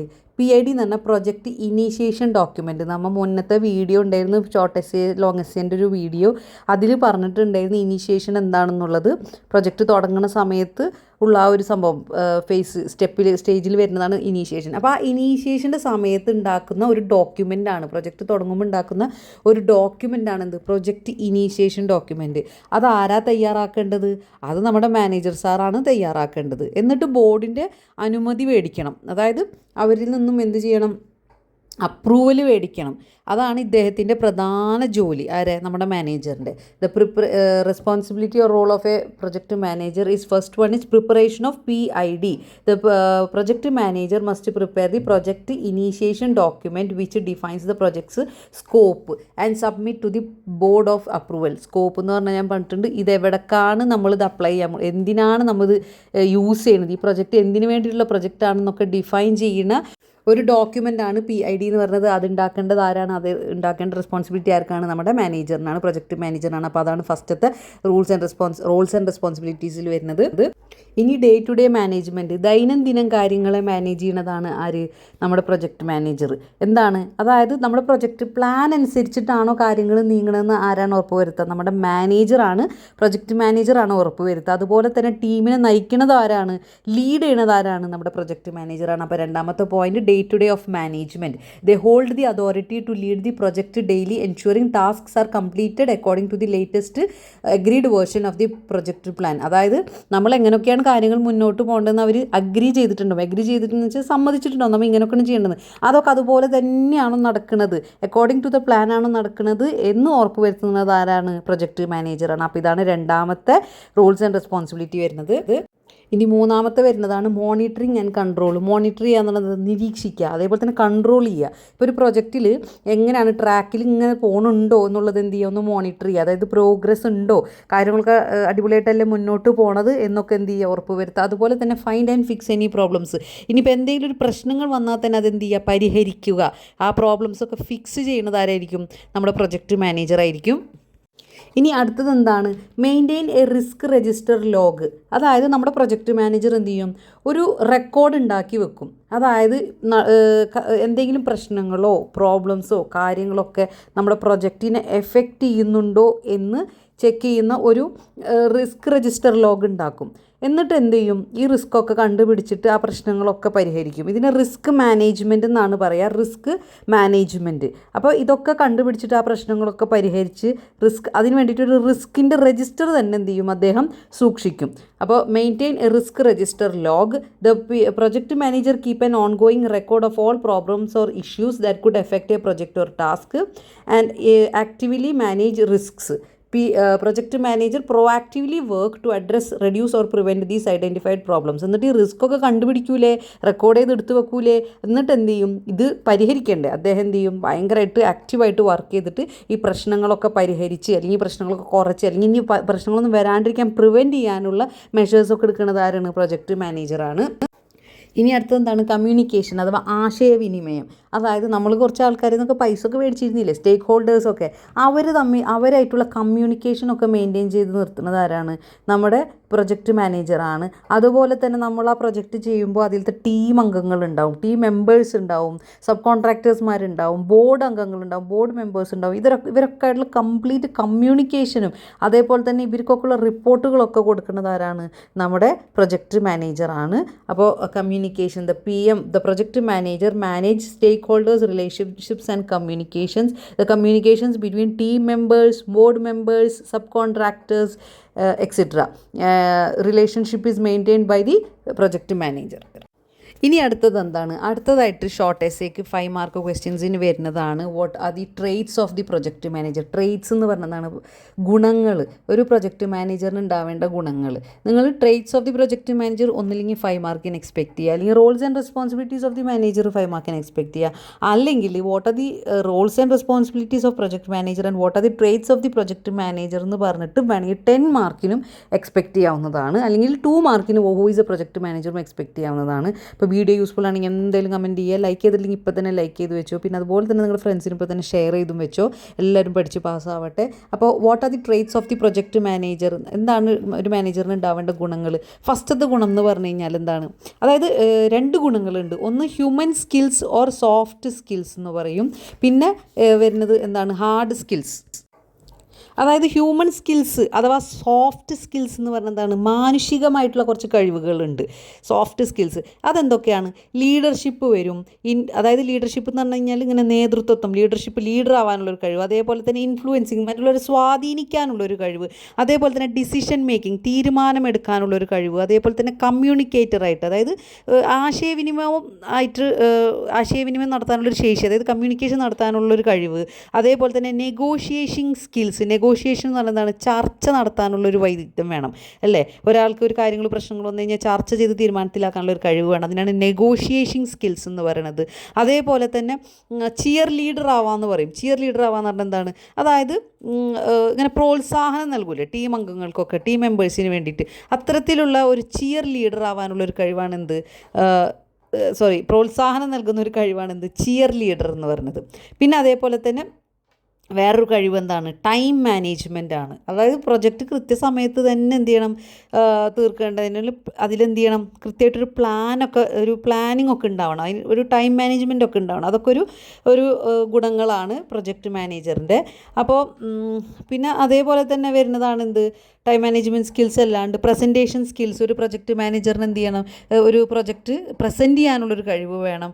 അതേപോലെ തന്നെ അലേർട്ട്നെസ് ആൻഡ് ക്വിക്ക്നെസ് എന്ന് പറയും. അതായത് കാര്യങ്ങൾ ഫാസ്റ്റായിട്ട് ഡിസിഷൻ എടുക്കണം. ഇപ്പോൾ ഒരു പ്രശ്നം വന്നു കഴിഞ്ഞാൽ നമ്മളിത് ചെയ്യണോ വേണ്ടയോ ഇങ്ങനെയൊക്കെ ചിന്തിച്ചിരിക്കാണ്ട് വളരെ ക്വിക്കായിട്ട് എന്ത് ചെയ്യണം, ഫാസ്റ്റായിട്ട് ഡിസിഷൻ എടുക്കണം. അതേപോലെ തന്നെ പ്രോബ്ലംസിനോട് റെസ്പോണ്ട് ചെയ്യണം. പ്രശ്നങ്ങളൊക്കെ എന്തെങ്കിലും വന്നു കഴിഞ്ഞാൽ അതിനോട് ഉടനെ പ്രതികരിച്ചിട്ട് അതിനൊരു സൊല്യൂഷൻ കണ്ടെത്താനുള്ളൊരു കഴിവുണ്ടാവണം. അതേപോലെ തന്നെ ട്രെയിനിങ് കൊടുക്കാനുള്ളൊരു കഴിവ് വേണം ടീം മെമ്പേഴ്സിന്. ഒരു പ്രൊജക്റ്റ് ചെയ്യുമ്പോൾ അതിന് വേണ്ടിയിട്ട് അതിലത്തെ സ്റ്റാഫുകൾക്കോ അതിലത്തെ മെമ്പേഴ്സിന് വേണ്ടിയിട്ട് ട്രെയിനിങ് കൊടുക്കാനുള്ള കഴിവും ആർക്ക് വേണം, നമ്മുടെ പ്രൊജക്റ്റ് മാനേജറിന് വേണം. അതേപോലെ തന്നെ എന്താണ് വേണ്ടത്, ക്രിയേറ്റിവിറ്റി, ഒരു ക്രിയേറ്റീവായിട്ടുള്ളൊരു കഴിവ് വേണം. പ്രോബ്ലം എങ്ങനെയെങ്കിലും ചെയ്താൽ പോരാ, നല്ല ക്രിയേറ്റീവായിട്ട് സോൾവ് ചെയ്തിട്ട് കാര്യങ്ങളൊക്കെ പ്ലാൻ ചെയ്യാനോ എക്സിക്യൂഷൻ ചെയ്യാനുള്ളൊരു കഴിവ് വേണം, ക്രിയേറ്റിവിറ്റി വേണം. അതേപോലെ തന്നെ പിന്നെ വേണ്ട ഒരു വലിയൊരു കഴിവാണ് എന്ത്, മിസ്റ്റേക്ക് ആക്സെപ്റ്റ് ചെയ്യുക എന്നുള്ള കഴിവ്. അതായത് പ്രൊജക്റ്റ് മാനേജർ എന്ന് പറഞ്ഞിട്ട് വലിയ കൊമ്പത്താളൊന്നുമല്ല, അയാൾക്കും മിസ്റ്റേക്ക് പറ്റാം. അപ്പോൾ അയാൾ അതെന്ത് ചെയ്യണം, അത് ആക്സെപ്റ്റ് ചെയ്യാൻ തയ്യാറാവണം. He should be willing to learn from mistakes. അതേപോലെ തന്നെ സ്മോൾ മിസ്റ്റേക്സ് ഒക്കെ ഉണ്ടായിക്കഴിഞ്ഞാൽ അത് അവോയ്ഡ് ചെയ്യുക. സ്മോൾ മിസ്റ്റേക്ക് ഉണ്ടായിക്കഴിഞ്ഞാൽ അതിൽ നിന്ന് പഠിക്കുക. അതേപോലെ തന്നെ വലിയ മിസ്റ്റേക്ക് വരാണ്ടിരിക്കാൻ വേണ്ടിയിട്ട് അവോയ്ഡ് ചെയ്യുകയും ചെയ്യണം. അപ്പോൾ അതും ഒരു കഴിവാണ്. അപ്പോൾ ഇതൊക്കെയാണ് നമ്മുടെ പ്രൊജക്റ്റ് മാനേജറിന് വേണ്ട ഹ്യൂമൻ സ്കിൽസ് അല്ലെങ്കിൽ സോഫ്റ്റ് സ്കിൽസ്. ലീഡർഷിപ്പ് ഞാനിപ്പോൾ എല്ലാം ഇവിടെ എഴുതി ടൈം കളയണില്ല, കാരണം നമുക്ക് ഒരുപാട് ടൈം എടുക്കുന്നുണ്ട് ഇത് എഡിറ്റ് ചെയ്യാനും എഴുതാനും ഒക്കെ ആയിട്ട്. അപ്പോൾ നിങ്ങൾ നോട്ട് ഡൗൺ ചെയ്യുക. ലീഡർഷിപ്പ് ഹ്യൂമൻ സ്കിൽസോ സോഫ്റ്റ് സ്കിൽസിൽ വരുന്നതാണ്. Leadership, influencing, decision making skills, alertness and quickness. Problems ഒക്കെ പെട്ടെന്ന് വന്നു കഴിഞ്ഞാൽ അതിനോട് റെസ്പോണ്ട് ചെയ്യാനും അതിനോട് ഫാസ്റ്റ് ഡിസിഷൻ എടുക്കാൻ വേണ്ടിയിട്ടും. പിന്നെ അതേപോലെ തന്നെ ഗുഡ് കമ്മ്യൂണിക്കേഷൻ, പിന്നെ നെഗോഷിയേഷൻ സ്കിൽസ്. നെഗോഷിയേഷൻ എന്ന് പറഞ്ഞാൽ ചർച്ചാ വൈദഗ്ധ്യം, ചർച്ച ചെയ്ത് അത് സോൾവ് ആക്കാനൊക്കെ ഉള്ളൊരു കഴിവ്. അതേപോലെ തന്നെ ട്രെയിനിങ്, സ്റ്റാഫുകൾക്ക് വേണ്ടി കൊടുക്കാൻ വേണ്ടിയിട്ടുള്ളൊരു ട്രെയിനിങ്ങിനുള്ളൊരു കഴിവ് ഉണ്ടാവുക. പിന്നെ അതേപോലെ തന്നെ ടൈം മാനേജ്മെൻറ്റ് സ്കിൽസ്. ഒരു പ്രൊജക്റ്റിന് വേണ്ടിയിട്ട് പ്ലാൻ ചെയ്യാനും അത് എക്സിക്യൂഷൻ ചെയ്യാനും എല്ലാത്തിനും വേണ്ടിയിട്ടൊരു ടൈം മാനേജ്മെൻറ്റ് സ്കിൽസ് വേണം. അതേപോലെ തന്നെ പ്രസൻറ്റേഷൻ സ്കിൽസ് വേണം. പ്രൊജക്റ്റ് മാനേജറിന് ഫസ്റ്റ് ഉണ്ടാവേണ്ടതാണ് ഒരു പ്രസൻറ്റേഷൻ സ്കില്ലാണ്. എങ്ങനെയാണ് നമ്മുടെ ഒരു പ്രൊജക്റ്റ് പ്രസൻറ്റ് ചെയ്യേണ്ടതെന്നുള്ളൊരു കഴിവ് വേണം. അതേപോലെ തന്നെ ക്രിയേറ്റിവിറ്റി വേണം. അതായത് പ്രോബ്ലംസൊക്കെ അടിപൊളിയായിട്ട് ക്രിയേറ്റിവിറ്റി അപ്ലൈ ചെയ്തിട്ട് എന്ത് ചെയ്യണം, പ്രോബ്ലംസൊക്കെ സോൾവ് ചെയ്യണം. അതേപോലെ തന്നെ ചിയർ ലീഡർ ആവണം. അയാൾ ബാക്കിയുള്ളവർക്ക് സപ്പോർട്ടും ബാക്കിയുള്ളവർക്ക് ഒരു പ്രോത്സാഹനം കൊടുക്കണം അദ്ദേഹത്തിൻ്റെ ടീം മെമ്പേഴ്സിനൊക്കെ. എന്നിട്ട് മാത്രമല്ല ആ ടീം മെമ്പേഴ്സിന് ചെറിയ റിവാർഡ്സൊക്കെ കൊടുക്കുക. കുറച്ച് സക്സസ് ഒക്കെ വരുമ്പോൾ എന്തെങ്കിലും കാര്യങ്ങളൊക്കെ റെഡിയായി വരുമ്പോൾ ടീം മെമ്പേഴ്സിനൊക്കെ ഒരു റിവാർഡ് കൊടുക്കുക. അപ്പോൾ അദ്ദേഹം ഒരു ചിയർ ലീഡറെ പോലെ നിൽക്കണം. ചിയർ ലീഡർ എന്ന് പറഞ്ഞാൽ നമ്മൾ ഈ ഫുട്ബോളോ അല്ലെങ്കിൽ സ്പോർട്സിൻ്റെ ഗെയിമിലൊക്കെ കാണാം, പെണ്ണുങ്ങൾ ഇങ്ങനെ ചെറിയ സ്കേർട്ടൊക്കെ ഇട്ടിട്ട് ഇങ്ങനെ ഒരു ഫ്ലവറൊക്കെ പിടിച്ചിട്ട് ഇങ്ങനെ കൈ കൊണ്ട് മേലെ പൊക്കിയിട്ട് ഇങ്ങനെ ചിയർ ഗേൾസ് എന്നാണ് അവരെ പറയുക. ഒരു പ്രോത്സാഹനം കൊടുക്കാൻ വേണ്ടിയിട്ട് ഇങ്ങനെ വന്നിട്ട് ഇങ്ങനെ കാണിക്കുന്നത്, അതാണ് ചിയർ ഗേൾസ് എന്ന് പറയുന്നത്. അതുപോലെ മാനേജർ എന്തായിരിക്കണം, നമ്മുടെ പ്രൊജക്റ്റ് മാനേജർ ഒരു ചിയർ ലീഡറായിട്ട് നിൽക്കണം. അവരുടെ ടീം മെമ്പേഴ്സിന് ഒരു എൻകറേജ്മെൻറ്റ്, പ്രോത്സാഹനം, റിവാർഡ്, ഗിഫ്റ്റൊക്കെ കൊടുക്കുന്ന ഒരാളായിരിക്കണം.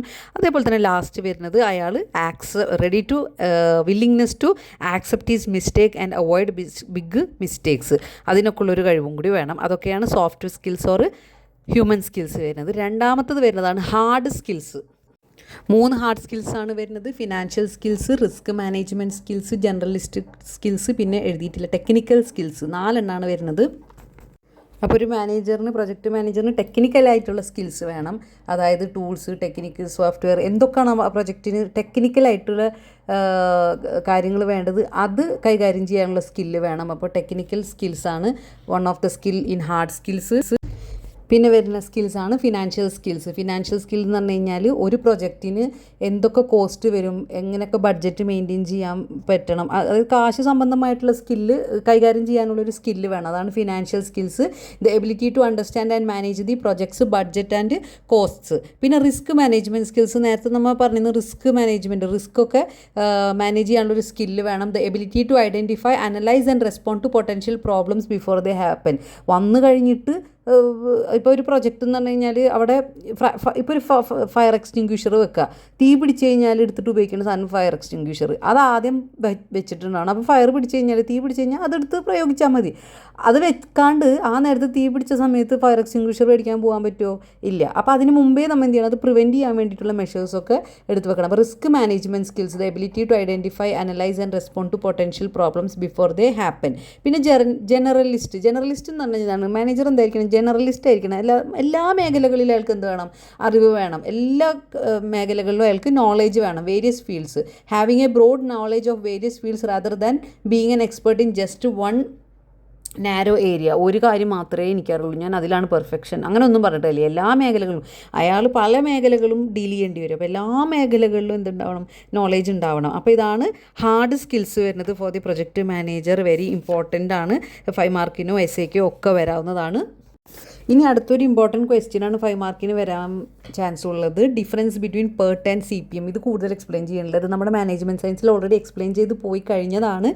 കുറച്ച് വൈഡായിട്ട് പറയേണ്ടതാണ്. PERTും CPM ഒക്കെ പഠിച്ചിട്ടുണ്ടാവുമെന്ന് വിചാരിക്കുന്നു. ഇനിയിപ്പോൾ ഒന്നും കൂടി കാണുന്നുണ്ടെങ്കിൽ നമ്മുടെ മുന്നത്തെ മാനേജ്മെൻറ്റ് സയൻസിൻ്റെ വീഡിയോൻ്റെ ലിങ്ക് ഞാൻ ഡിസ്ക്രിപ്ഷനിലും കമൻറ്റ് ബോക്സിലും ഇട്ട് വെക്കാം.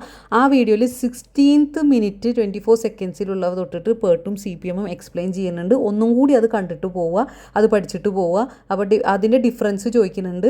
Distinguish between PERT and CPM. 4 നിങ്ങൾക്ക് സിമ്പിളായിട്ടൊന്ന് പറഞ്ഞു തരാം. PERT, CPM എന്ന് പറഞ്ഞു കഴിഞ്ഞാൽ എന്താണ്? PERT എന്ന് പറഞ്ഞു കഴിഞ്ഞാൽ program evaluation and review ടെക്നിക്കാണ്.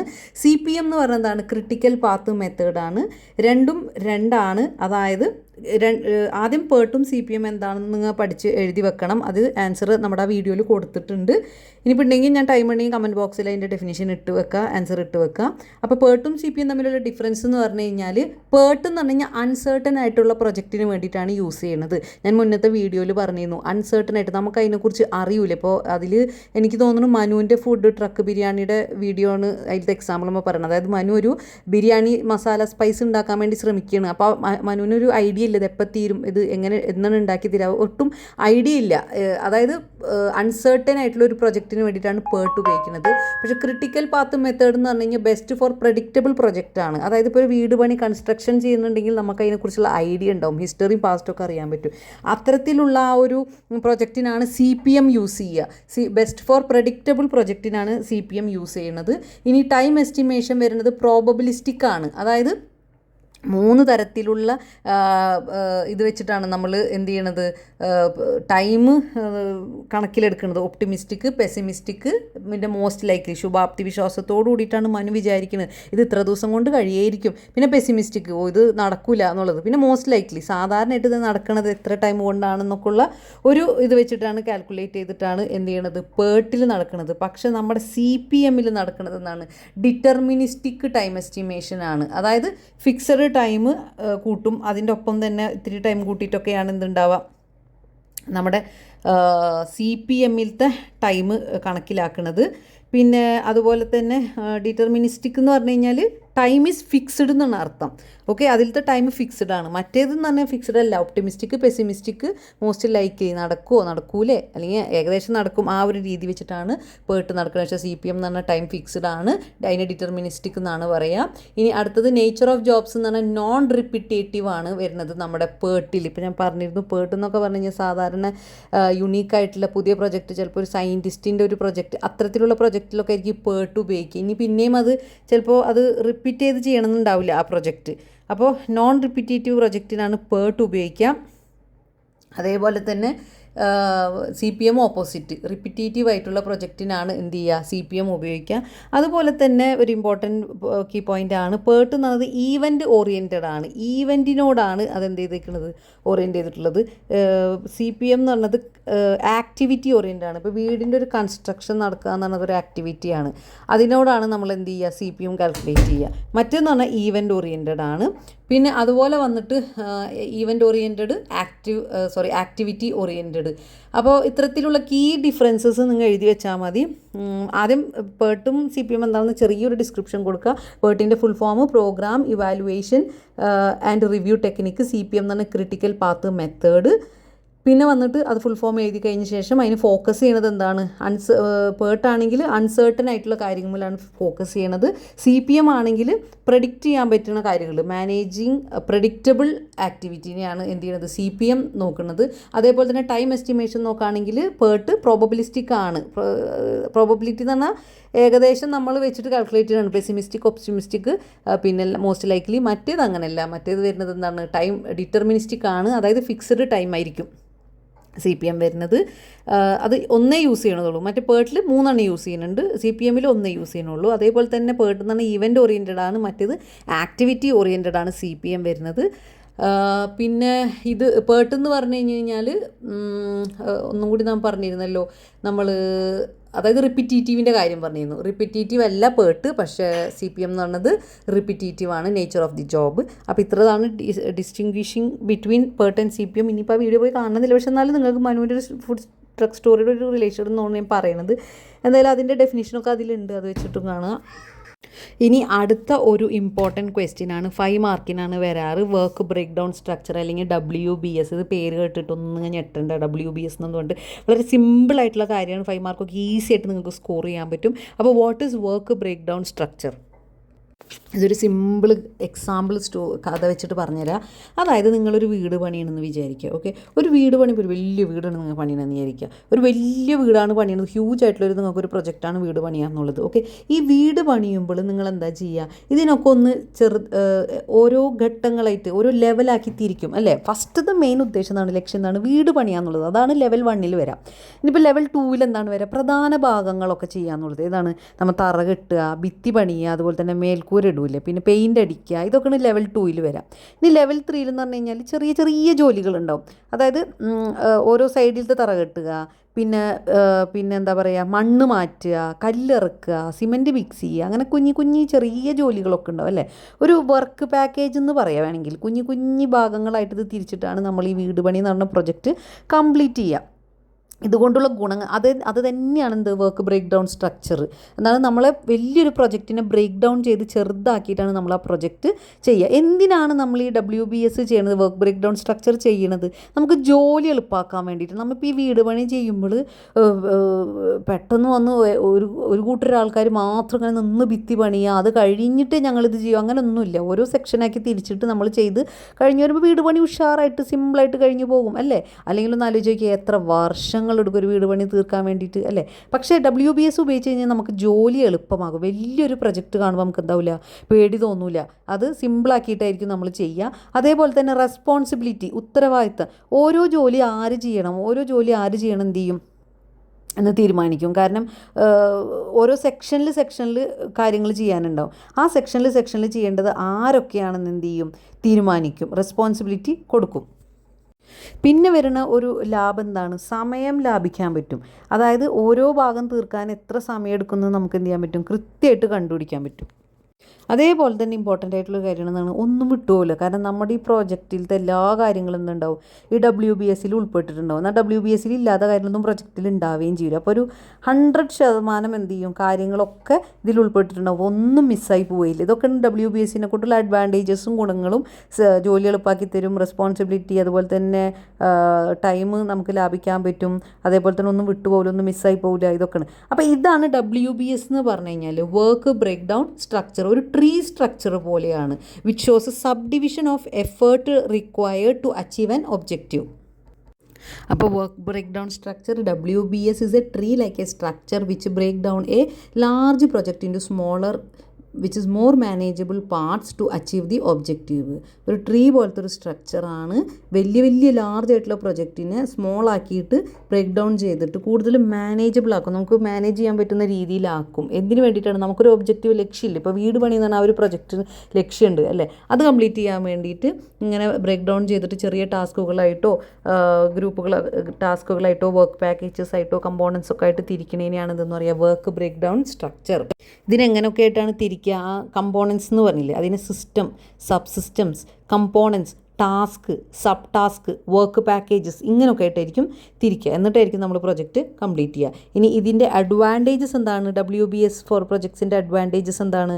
It helps more to do the project accurately, വളരെ ആക്യുറേറ്റ് ആയിട്ട് ചെയ്യാൻ വേണ്ടിയിട്ട് സഹായിക്കുന്നു. പിന്നെ അതേപോലെ തന്നെ ഹെൽപ്പ് ഫോർ അസൈനിങ് റെസ്പോൺസിബിലിറ്റീസ്, പിന്നെ ഡബിൾ ചെക്ക് ചെയ്യാൻ പറ്റും നമുക്കിത് എല്ലാം നടന്നിട്ടുണ്ടോ, ഒന്നും മിസ്സായി പോയിട്ടില്ല എന്നുള്ളത്. It allows you to double check all the deliverables, nothing missing or overlapping. Detail ആയിട്ടുള്ള പ്ലാനിങ് നടക്കും.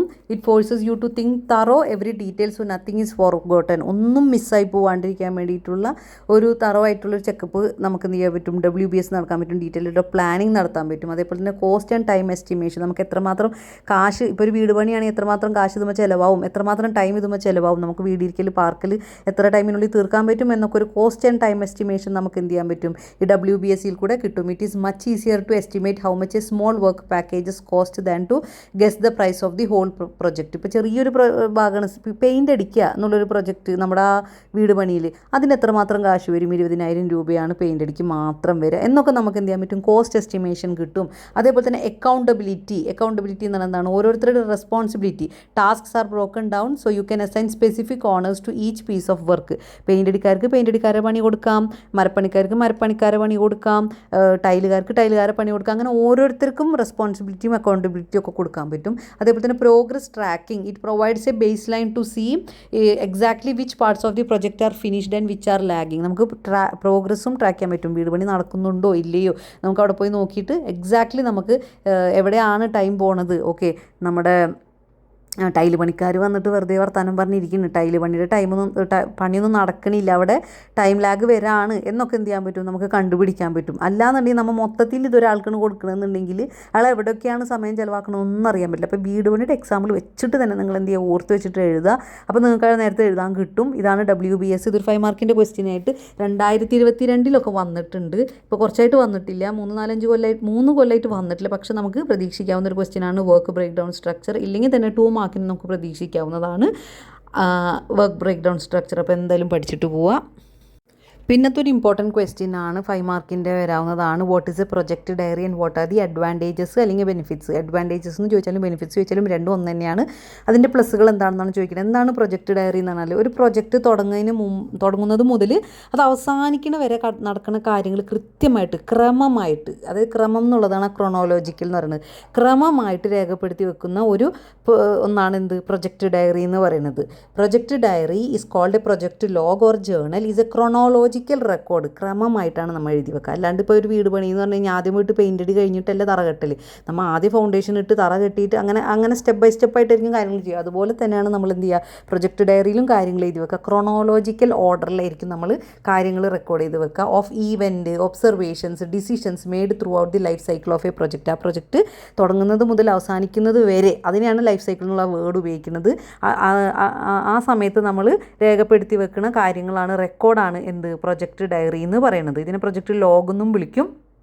ഓരോ ദിവസം എന്ത് സംഭവിച്ചു, എന്ത് തീരുമാനങ്ങളെടുത്ത്, എന്തൊക്കെ തടസ്സങ്ങൾ നേരിട്ടു, എന്തൊക്കെ പ്രശ്നങ്ങൾ വന്നു, ഇപ്പോൾ എല്ലാം നമ്മൾ എന്ത് ചെയ്യും? ഈ പ്രൊജക്റ്റ് ഡയറിയിൽ രേഖപ്പെടുത്തും. ഇതിൻ്റെ അഡ്വാൻറ്റേജസും ബെനിഫിറ്റ്സും ചോദിച്ചിട്ട് 5 മാർക്കിന് മുമ്പ് വന്നിട്ടുണ്ട്. അപ്പോൾ ഒന്നാമത്തെ റെസ്പോൺസിബിലിറ്റി വരുന്നത് പ്രൂഫ് ആൻഡ് റെസ്പോൺസിബിലിറ്റി. അതായത് നമുക്ക് ഡയറി നമ്മൾ ഡയറി എഴുതുന്ന പോലെ തന്നെ സെയിം സംഭവം തന്നെ. നമ്മൾ ഡയറി പോലെ തന്നെ എന്താണ് ചെയ്തു വെച്ച കാര്യങ്ങൾ, എന്താണ് നമ്മൾ ചെയ്ത ജോലി, എന്താണ് നമ്മൾ എന്ത് തീരുമാനം എടുത്ത്, നമ്മൾ എന്തെങ്കിലും മിസ് ചെയ്തു പോയോ, അല്ലെങ്കിൽ നമ്മൾ എന്തുകൊണ്ടാണ് തീരുമാനം എടുത്തത്, ഇതൊക്കെ നമുക്ക് എന്ത് ചെയ്യാൻ പറ്റും? നമ്മുടെ പ്രൊജക്റ്റ് ഡയറി എന്ന് അറിയാൻ പറ്റും. The diary creates a clear history of the decisions and events. If there is a problem or a missed deadline the diary shows the reason behind the choices made.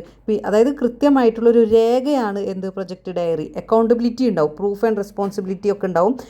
രണ്ടാമത്തത് എന്താണ്? കാര്യങ്ങൾ മറന്നു പോകാണ്ടിരിക്കാൻ വേണ്ടിയിട്ട്. അതായത് കുറേ മാസങ്ങളായിട്ട് നീണ്ടു നിൽക്കുന്ന നിൽക്കുന്ന പ്രോജക്റ്റ് ആയിരിക്കും. അപ്പോൾ അതിൻ്റെ തുടക്കത്തിൽ എന്തിനാണ് തീരുമാനം എടുത്തത് നമ്മൾ മറന്നു പോകും അല്ലേ.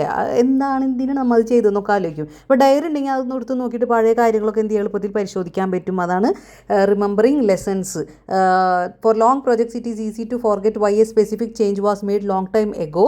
The diary acts as a memory bank, making sure that important lessons are record right away instead of trying to remember them later. ഇനി മൂന്നാമത്തതാണ് പിന്നെ ഈസി മേക്കിംഗ് ഓഫ് പ്രൊജക്റ്റ്. അതായത് നമ്മൾക്ക് ഈസി മേക്കിംഗ് ഓഫ് റിപ്പോർട്ട്. അതായത് report വളരെ പെട്ടെന്ന് നല്ല എളുപ്പത്തിൽ തയ്യാറാക്കാൻ പറ്റും. അതായത് ചിലപ്പോൾ ഒരാഴ്ചയിലോ അല്ലെങ്കിൽ മാസത്തിലോ എന്ത് ചെയ്യേണ്ടി വരും, നമ്മൾ റിപ്പോർട്ട് തയ്യാറാക്കേണ്ടി വരും ഒരു പ്രൊജക്റ്റിൻ്റെ. അപ്പോൾ അത് വരുമ്പോൾ പഴയ കാര്യങ്ങളൊക്കെ നമ്മൾ മറന്നു. അപ്പോൾ ഈ ഡയറി നോക്കിക്കഴിഞ്ഞാൽ വേഗം നമുക്ക് എന്ത് ചെയ്യുക, ആ റെക്കോർഡൊക്കെ എടുത്ത് നോക്കിയിട്ട് നമുക്ക് എന്ത് ചെയ്യാം, നമ്മൾ നോട്ടും കാര്യങ്ങളൊക്കെ എഴുതി എടുത്ത് വെക്കണ പോലെ തന്നെ സെയിം സംഭവം തന്നെ കയ്യിൽ നിന്ന് എടുത്ത് എഴുതാവുന്നതേ ഉള്ളൂ. അപ്പോൾ ഈസി മേക്കിംഗ് ഓഫ് റിപ്പോർട്ട് അതൊരു അഡ്വാൻറ്റേജ് ആണ്, ബെനിഫിറ്റാണ്. പിന്നെ അതേപോലെ തന്നെ എൻഹാൻസ് ടീം വർക്ക് നമുക്ക് മെച്ചപ്പെടുത്താൻ പറ്റും. അതായത് ഇപ്പോൾ പുതിയൊരാൾ ജോലിയിൽ ഈ പ്രൊജക്റ്റിൽ ചേരണമെന്ന് വിചാരിക്കുക. അപ്പോൾ അയാൾ ഈ ഡയറി വായിക്കണമെന്ന് വിചാരിക്കുക. അപ്പോൾ ഏത് അവസ്ഥയിലാണ് ഇപ്പോൾ പ്രൊജക്റ്റ് നടന്നുകൊണ്ടിരിക്കണമെന്ന് അയാൾക്ക് എന്ത് ചെയ്യാൻ പറ്റും, മനസ്സിലാക്കാൻ പറ്റും. എന്നിട്ട് അയാൾക്ക് ഈ ടീമിൽ ജോയിൻ ചെയ്തിട്ട് കാര്യങ്ങൾ മുന്നോട്ട് പോകാൻ പറ്റും. അപ്പോൾ എൻഹാൻസ് ടീം വർക്ക്. പിന്നെ അടുത്തതാണ് അവോയ്ഡ് ഫ്യൂച്ചർ മിസ്റ്റേക്സ്. നമ്മൾക്ക് എന്തെങ്കിലും മിസ്റ്റേക്കോ അബദ്ധങ്ങളൊക്കെ പറ്റിയിട്ടുള്ളത് നമ്മൾ ഡയറിയിൽ രേഖപ്പെടുത്തിയിട്ടുണ്ടാവുമല്ലോ. അപ്പോൾ ഇനി ഭാവിയിൽ സംഭവിക്കാണ്ടിരിക്കാൻ വേണ്ടി നമ്മൾ നോട്ട് ഡൗൺ ചെയ്യും അല്ലേ. അപ്പോൾ അവോയ്ഡ് ഫ്യൂച്ചർ മിസ്റ്റേക്സ്. പിന്നെ ബെറ്റർ പ്രോബ്ലം സോൾവിങ്സ് എന്നും പറയാം. അതായത് ഒരു പ്രോബ്ലം വന്നിട്ട് നമ്മളതെങ്ങനെ സോൾവ് ആക്കി അല്ലെങ്കിൽ എങ്ങനെ വരാണ്ടിരിക്കാം എന്നൊക്കെ നമുക്ക് പ്രൊജക്റ്റ് ഡയറിയിൽ കൂടെ നോക്കാം. അപ്പോൾ ഇതൊക്കെയാണ് പ്രൊജക്റ്റ് ഡയറീനെ കുറിച്ചുള്ള 5 മാർക്കിൻ്റെ അഡ്വാൻറ്റേജസും ബെനിഫിറ്റ്സും. കഴിഞ്ഞിട്ടില്ല, ഇനിയും ഉണ്ട് ലോങ് എസ്സേസും ഷോർട്ട് എസ്സേസും. നമുക്ക് വീഡിയോ ലോങ് ആയി പോവുകയാണ്. ഇനി അടുത്തത് ഞാൻ ഇമ്പോർട്ടൻറ്റ് എസ്സേസ് ഏതൊക്കെയാണെന്നൊന്ന് പറഞ്ഞുതരാം. നിങ്ങളത് നോട്ട് ഡൗൺ ചെയ്തിട്ട് അതെന്തായാലും നോക്കി വെച്ചിട്ട് പോവുക.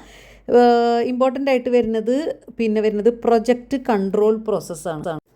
ആ എസ്സേ നന്നായി നോക്കുക. പ്രൊജക്റ്റ് കൺട്രോൾ പ്രോസസ്സ്, അതായത് ഇങ്ങനെ വരാം, എക്സ്പ്ലെയിൻ ദ സിഗ്നിഫിക്കൻസ് അല്ലെങ്കിൽ importance of the project control management, അല്ലെങ്കിൽ കൺട്രോളിങ് എ പ്രൊജക്റ്റ് മാനേജ്മെൻറ്റിൻ്റെ ഇമ്പോർട്ടൻസ്, സിഗ്നിഫിക്കൻസ്, അല്ലെങ്കിൽ what is a project control system, അതിൻ്റെ ബെനിഫിറ്റ്സ്, അഡ്വാൻറ്റേജസ്, പ്രൊജക്റ്റ് കൺട്രോൾ സിസ്റ്റത്തിൻ്റെ ബെനിഫിറ്റ്സ്, അഡ്വാൻറ്റേജസ്. പിന്നെ വന്നിട്ടുള്ള ഇമ്പോർട്ടൻറ്റ് ഷോർട്ട് എസ്സേസ് വരുന്നത് എന്താണ്, റിസോഴ്സ് ഷെഡ്യൂളിങ്ങിനെ കുറിച്ച് പഠിച്ചിട്ട് പോവുക. 5 മാർക്കിന് എക്സ്പെക്റ്റ് ചെയ്യാവുന്നൊരു ക്വസ്റ്റ്യൻ ആണ്. പിന്നെ പ്രൊജക്റ്റ് എക്സിക്യൂഷൻ പ്ലാനിനെ കുറിച്ചിട്ട് 5 മാർക്കിന് ചോദിക്കാറുണ്ട്. അപ്പോൾ അതിനെക്കുറിച്ച് പഠിച്ചിട്ട് പോവുക. പിന്നെ അപ്രൈസൽ ഓഫ് പ്രൊജക്ട്സ് 5 മാർക്കിന് ചോദിക്കാവുന്നതാണ്. അതിൽ market and demand appraisal, technical appraisal, environmental appraisal, financial appraisal, economic appraisal, managerial appraisal, socio cost benefit analysis, ഇതൊക്കെ അപ്രൈസൽ ഓഫ് പ്രൊജക്റ്റാണ്. 5 മാർക്കിന് ഫുള്ള് ചോദിക്കാവുന്നതാണ്. അല്ലെങ്കിൽ അതിലത്തെ ഓരോന്ന് എടുത്തിട്ട് 2 മാർക്കിനും ചോദിക്കാവുന്നതാണ്. അപ്രൈസൽ ഒരു ഇമ്പോർട്ടൻറ്റ് ടോപ്പിക്കാണ്. പിന്നെ വന്നിട്ട് ക്ലാസിഫിക്കേഷൻ ഓഫ് ദി പ്രൊജക്റ്റ്, അതും പഠിച്ചിട്ട് പോവുക. പിന്നെ പ്രൊജക്റ്റ് റിപ്പോർട്ടിനെ കുറിച്ചിട്ട് ലോങ് എസ്സേ ആയിട്ട് 10 മാർക്കിന് എക്സ്പെക്റ്റ് ചെയ്യാവുന്നതാണ്. പിന്നെ characteristics, importance, objectives of project management, 3ഉം ഒന്നല്ല. ക്യാരക്ടറിസ്റ്റിക്സ് എന്ന് പറഞ്ഞാൽ അതിൻ്റെ നേച്ചർ, ക്യാരക്ടറാണ്. ഒബ്ജക്റ്റീവ്സ് എന്ന് പറഞ്ഞാൽ അതിൻ്റെ ലക്ഷ്യങ്ങളാണ്. ഇമ്പോർട്ടൻസ് എന്ന് പറഞ്ഞു കഴിഞ്ഞാൽ അതിൻ്റെ ഇമ്പോർട്ടൻസ് ആണ്. അപ്പോൾ 3ഉം 3 തന്നെയാണ്. അതൊക്കെ നോക്കിയിട്ട് പോവുക. അതെല്ലാം കൂടി ഒരുമിച്ച് ഒരു 10 മാർക്കിൻ്റെ ക്വസ്റ്റ്യൻ ആയിട്ടും വരാം, അല്ലെങ്കിൽ ഓരോന്ന് 5 മാർക്കിൻ്റെ ക്വസ്റ്റ്യൻ ആയിട്ട് വരാം. അപ്പോൾ ഇതൊക്കെയാണ് നമ്മുടെ പ്രൊജക്റ്റ് മാനേജ്മെൻറ്റിലത്തെ കുറച്ചൊക്കെയുള്ള ഇമ്പോർട്ടൻറ്റ് ഭാഗം. എന്നാലും മാക്സിമം നമ്മൾ കവർ ചെയ്തിട്ടുണ്ട്. പിന്നെ പേർട്ട്, CPM, അതിൻ്റെ ഡിഫറൻസ് പഠിച്ചിട്ട് പോവാം. അതേപോലെ തന്നെ പ്രൊജക്റ്റ് റിപ്പോർട്ട് എസ്സേയിട്ട് വേണമെങ്കിൽ പ്രതീക്ഷിക്കാവുന്നതുകൊണ്ട് അത് പഠിച്ചിട്ട് പോവുക. അതേപോലെ തന്നെ പേർട്ടിൻ്റെ അഡ്വാൻറ്റേജസും ലിമിറ്റേഷൻസും നമ്മളോട് മുമ്പ് 2022 ചോദിച്ചിട്ടുണ്ട്. നമ്മൾ മാനേജ്മെൻറ്റ് സയൻസിൽ ഇതൊക്കെ പഠിച്ച കാരണം കൊണ്ട് നിങ്ങൾക്ക് അറിയാമെന്ന് വിചാരിക്കുന്നു. അതും പഠിച്ചിട്ട് പോവുക. പിന്നെ ഒബ്ജക്റ്റീവ്സ് ഓഫ് പ്രൊജക്റ്റ് മാനേജ്മെൻറ്റ് ഒക്കെ പഠിച്ചിട്ട് പോവുക.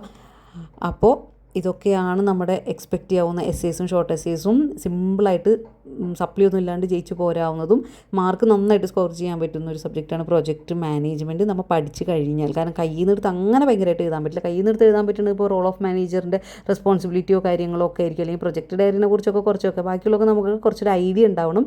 വീഡിയോ എന്നാലും കണ്ടു നോക്കുക. വീഡിയോയിൽ കൂടെ നിങ്ങൾക്ക് ഹെൽപ്ഫുൾ ആയിട്ടുണ്ടെങ്കിൽ എന്തായാലും കമൻറ്റ് ചെയ്യുക. പിന്നെ അതുപോലെ തന്നെ നിങ്ങളുടെ എക്സാം എഴുതുന്ന എല്ലാ ഫ്രണ്ട്സിനും ഷെയർ ചെയ്ത് കൊടുക്കുക. സ്റ്റാറ്റസായിട്ട് ലിങ്ക് ഇടുക. അതേപോലെ തന്നെ എന്തായാലും കമൻറ്റ് ചെയ്ത് വെച്ചോ, ലൈക്ക് ചെയ്ത് വെച്ചോ, സബ്സ്ക്രൈബ് ചെയ്തും വെച്ചോ. ഇനി അടുത്ത വീഡിയോ ഇടുമ്പോൾ നിങ്ങൾക്ക് നോട്ടിഫിക്കേഷൻ കിട്ടും. അപ്പോൾ എല്ലാവരും പഠിക്കുക. ഇനി വേണമെങ്കിൽ കുറച്ച് നേരം ഉറങ്ങിയിട്ട് രാവിലെ വെളുപ്പിന് എണീറ്റിരുന്ന് പഠിക്കുക. അല്ലെങ്കിൽ പറ്റാത്തവർ രാത്രി ഇരുന്നും പഠിക്കുക. ഞാൻ ആ ഒരു റൂള് പറയൂലേ, രാത്രി ഇരുന്ന് പഠിക്കൊന്നും വേണ്ട എന്നുള്ളത്. ചിലർക്ക് രാത്രി ഇരുന്ന് പഠിച്ചാലൊക്കെ നല്ല സൈലൻ്റ് ആയിട്ട് എല്ലാവരും ഉറങ്ങിയതിന് ശേഷം ഇരുന്ന് പഠിക്കുമ്പോൾ നന്നായിട്ട് തലയിൽ കയറുന്നവരുണ്ട്. അപ്പോൾ അങ്ങനെ ഉണ്ടെങ്കിൽ അങ്ങനെ ചെയ്യുക. എന്തായാലും കമൻറ്റ് ചെയ്യുക നിങ്ങളുടെയൊക്കെ കാര്യങ്ങൾ എന്താണെന്നുള്ളത്, വീഡിയോ യൂസ്ഫുൾ ആയോ എന്നുള്ളത്. അപ്പോൾ ഓൾ ദ ബെസ്റ്റ്.